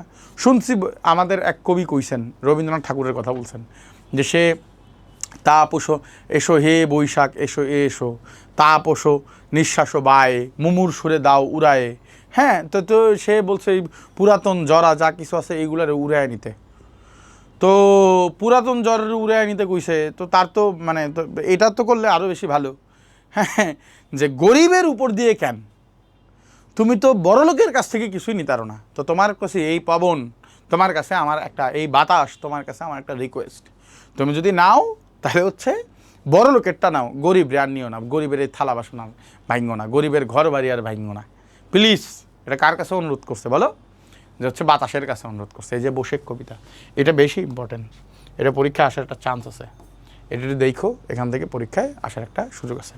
সো আমাদের মোটামুটি এই বসেক কবিতা হয়েছে। এখন আমরা যেটা দেখব উপন্যাস। উপন্যাস থেকে তো তোমাদের 20 মার্ক আসবেই, এটা তো আর বলার কিছু অবকাশ নাই। তারপর তোমাদের যতটুকু না শিখেলে না একটু বলি, আমি এখান থেকে কাহিনীটা এটা দেয়া আছে, জাস্ট হচ্ছে এটা হুমায়ুন আহমেদের লেখা, আমি জাস্ট ছোট্ট করে এটার কাহিনীটা বলি। বলছে এটা প্রখ্যাত কথা সাহিত্যিক হুমায়ুন আহমেদের একটা লেখা উপন্যাস 1971। এটা মুক্তিযুদ্ধভিত্তিক একটা উপন্যাস এবং 1971 সালের প্রেক্ষাপটকে কেন্দ্র করে এটা লেখা হয়েছে। নীলগঞ্জ নামক এক জায়গা, সেখানে ছোট একটা গ্রামের বাসিন্দা, নাম কি মীর আলী। মীর আলী বয়স্ক বৃদ্ধ মানুষ, তার আবার দুটা মানে একটা ছেলে আছে নাম হচ্ছে বদিউজ্জামান, আর তার একটা মেয়ে আর ছেলের বউ আছে, ছেলের বউয়ের নাম হচ্ছে অনুফা, আর তার একটা নাতনি আছে, বুঝছো, একেবারে পিচ্ছি। সেই কথা বলছে সে, যে হচ্ছে এই যে বদিউজ্জামান আর তার স্ত্রী এবং তার একটা নাতনিকে নিয়ে তার ছোট সংসার। তো মীর আলী খুব এখন ইদানিং চোখে দেখে না, তার যদি বাইরে ঠাইরে কোথাও টয়লেটে যাইতে হয় তাহলে আসলে এই মানে হয়তো তার ছেলের বা বদিউজ্জামান বা অনুফার আসলে হেল্প নিতে হয়, এটা তার কাছে বেশ বিরক্তিকর একটা ব্যাপার, হ্যাঁ। তো যেহেতু কিন্তু সে ভালো কানে শোনে, এটা হচ্ছে কি ঘটনা। তো সেদিন রাতে সে যখন আসলে ওই যে টয়লেটে যাবে, তো ওই টয়লেটে যাওয়ার সময় কে যেন হচ্ছে তার চোখের উপরে এরকম টর্চ মারে এবং প্রায় 40-50 জন ওই গ্রাম দিয়ে ঢোকে। তো তখন ওর ছেলে বদিউজ্জামান এটা টের পায় না, কিন্তু টের পায়, মীর আলী টের পায়। মীর আলী বলে এই কে যায় রে, কে যায়, হ্যাঁ কে যায়, এরকম জিজ্ঞাসা করে, কিন্তু তার ছেলে বলে কই কেউ না, আপনি আসেন তাড়াতাড়ি আসেন। তো এইভাবে মিলিটারির যে প্রবেশ সেটা আমাদের এখানে দেখায়, হ্যাঁ। যদিও পরবর্তীতে সবাই জানতে পারে যে গ্রামে মিলিটারি ঢুকছে। অ্যান্ড দেন পরেরটা আমরা দেখি যে নীলগঞ্জ এই জায়গাটা, এটার আসলে ভৌগোলিক অবস্থানটা কোথায়, একবার ঠিকঠাক অবস্থানটা কোথায় সেটা বলে। যেটা হচ্ছে ময়মনসিংহ ভৈরব লাইনের একটা স্টেশন, নাম হচ্ছে নান্দাইল রোড। 10 মাইল উত্তরে গেলে রুয়াইল বাজার, আর বর্ষাকালে হাঁটা ছাড়া উপায় নাই। থেকে এই রুয়াইল বাজার থেকে গেলে মধুবন বাজার, আর মধুবন এই শীতকালে সেখানে গরুর গাড়ি চলে, বর্ষায় হাঁটতে হয়, এরকম একটা অবস্থা। আর একটু ভিতরে গেলে মধুবন জংলার মাঠ, আর তার পেছনে হচ্ছে সেই নীলগঞ্জ, বুঝছো, ছোট গ্রাম। আর এই নীলগঞ্জ থেকে আর একটু পাশে গেলে হচ্ছে কৈবর্ত পাড়া পড়ে আর কি, বুঝছো। তো দরিদ্র শ্রীহীন 30-40 ঘরের একটা বিচ্ছিন্ন জনপদ।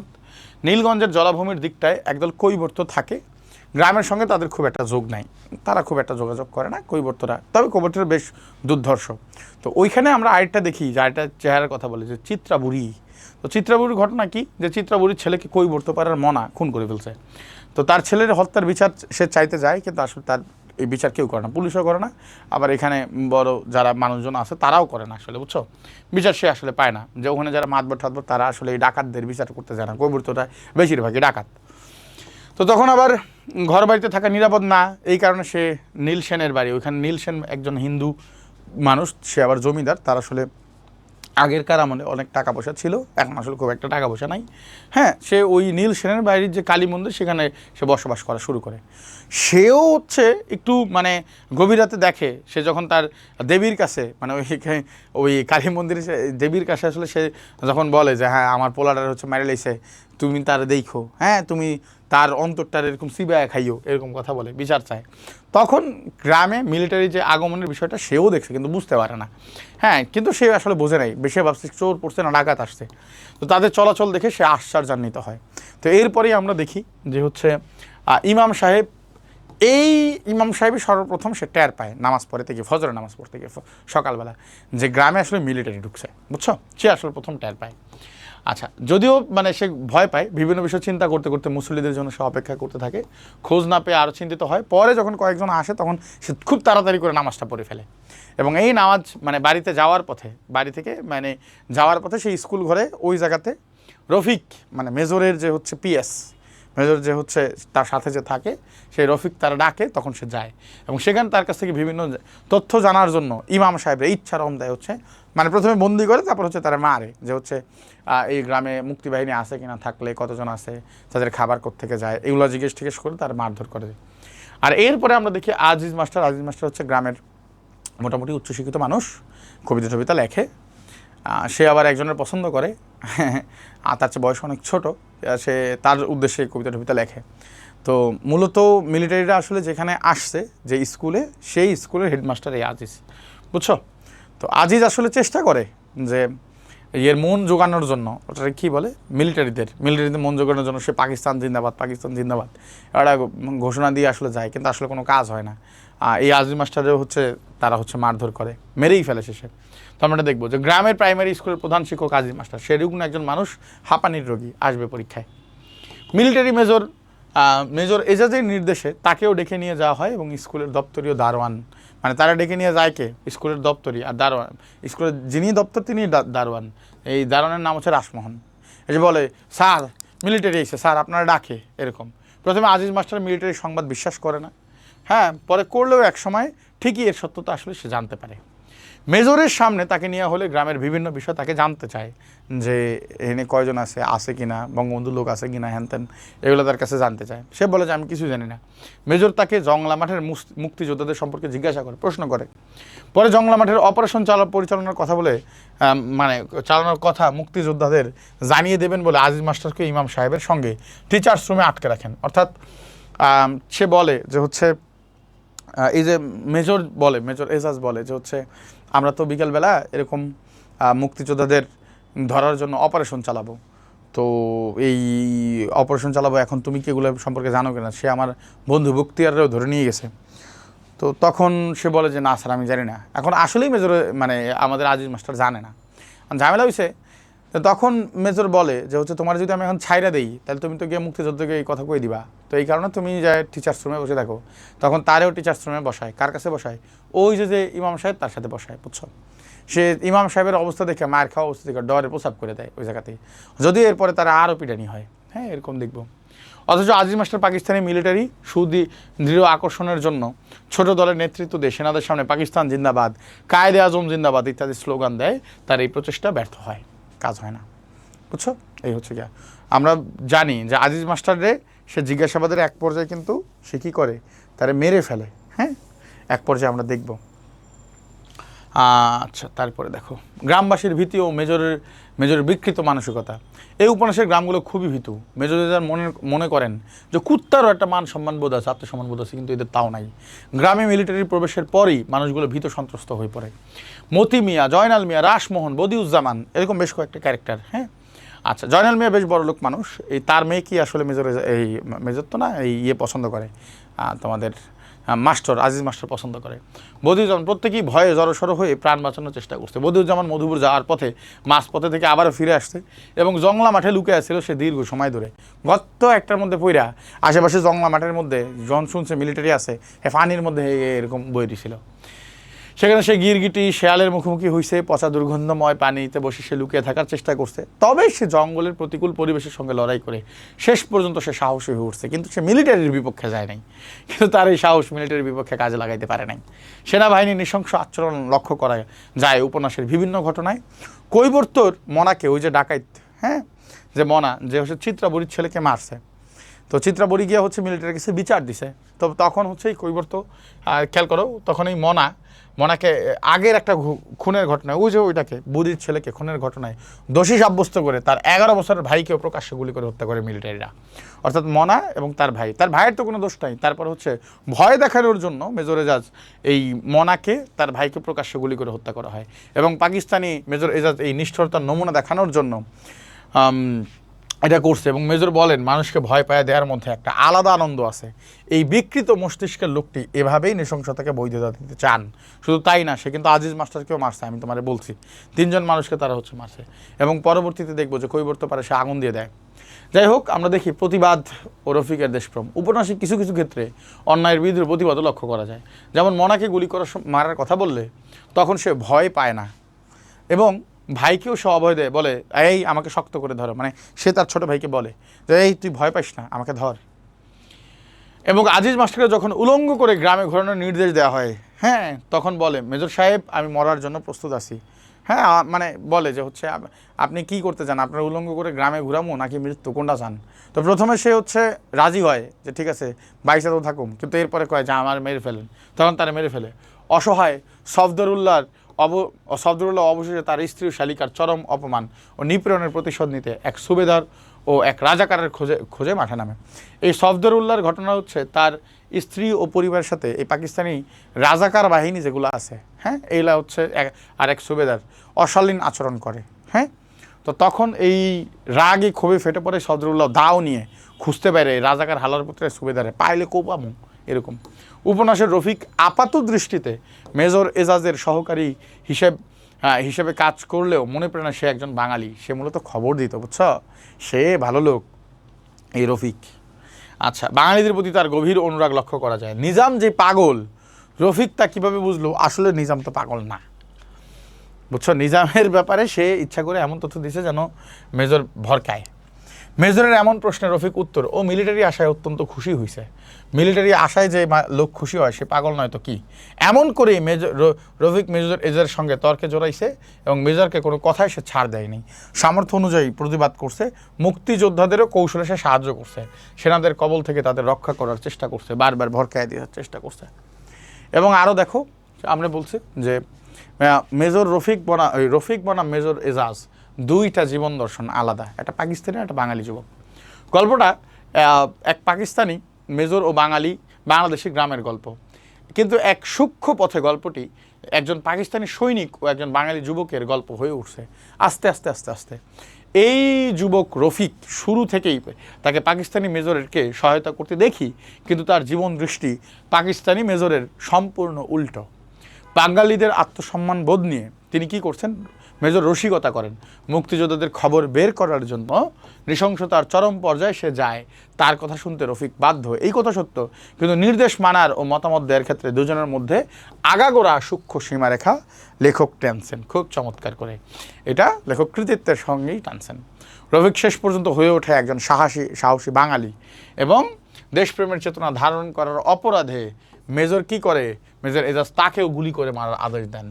রফিক তাতে বিন্দুমাত্র ভয় পায় না। এই যে রফিক ভয় পায় না, তার এই সাহস দেখে মেজর এজাজ কিন্তু ভয় পায়, তার কপালে বিন্দু বিন্দু ঘাম জমতে থাকে। এবং তোমরা জানো মনে হয় নিশ্চয়ই, তখন রফিক শেষের দিকে বলে যে আপনার কি মনে হয় আপনি এখান থেকে জীবিত ফিরতে পারবেন, জীবিত আপনার দেশে যাইতে পারবেন?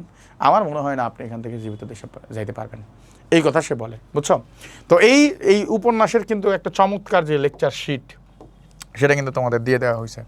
হ্যাঁ, এই যে উপন্যাসের উপর, এই উপন্যাসের উপর, পুরো উপন্যাসের উপর, এবং উপন্যাস থেকে তোমাদের আবার বলি মূল কাহিনী এটা দেয়া হয়েছে, মূল কাহিনী দেয়া হয়েছে, বুঝো, ঠিক আছে। এটা সহজ ভাষায় দেওয়া হয়েছে, সহজ ভাষায় এটা দেওয়া হয়েছে। শুধু তাই না, আরও কি দেওয়া হয়েছে জানো? আরও দেওয়া হয়েছে যে এই উপন্যাসের চরিত্র বিশ্লেষণ, ঠিক আছে, বিশ্লেষণ। স্যার আরও কি দেওয়া হয়েছে? এই উপন্যাসের আরও দেয়া হয়েছে।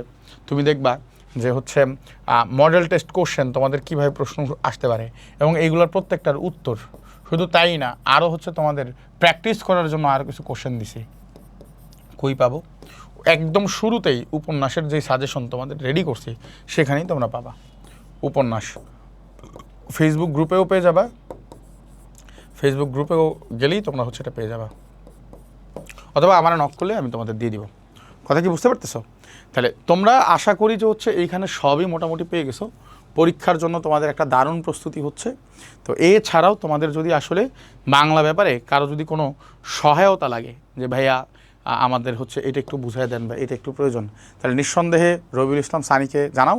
স্যার অবশ্যই অবশ্যই অবশ্যই তোমাদের সেই সমস্যার সমাধান করে দেওয়ার চেষ্টা করবে। এবং তোমাদের আবার একটু বলি, তোমাদের হচ্ছে ফাইনাল রিভিশনের সাজেশন এবং আমার প্রথম পত্রের প্রতি পুরো যে হচ্ছে গদ্য পদ্য এবং উপন্যাসের জন্য যে কোশ্চেন, এগুলো সব কিছু এমসিকিউ সিকিউ সব দেওয়া হয়েছে।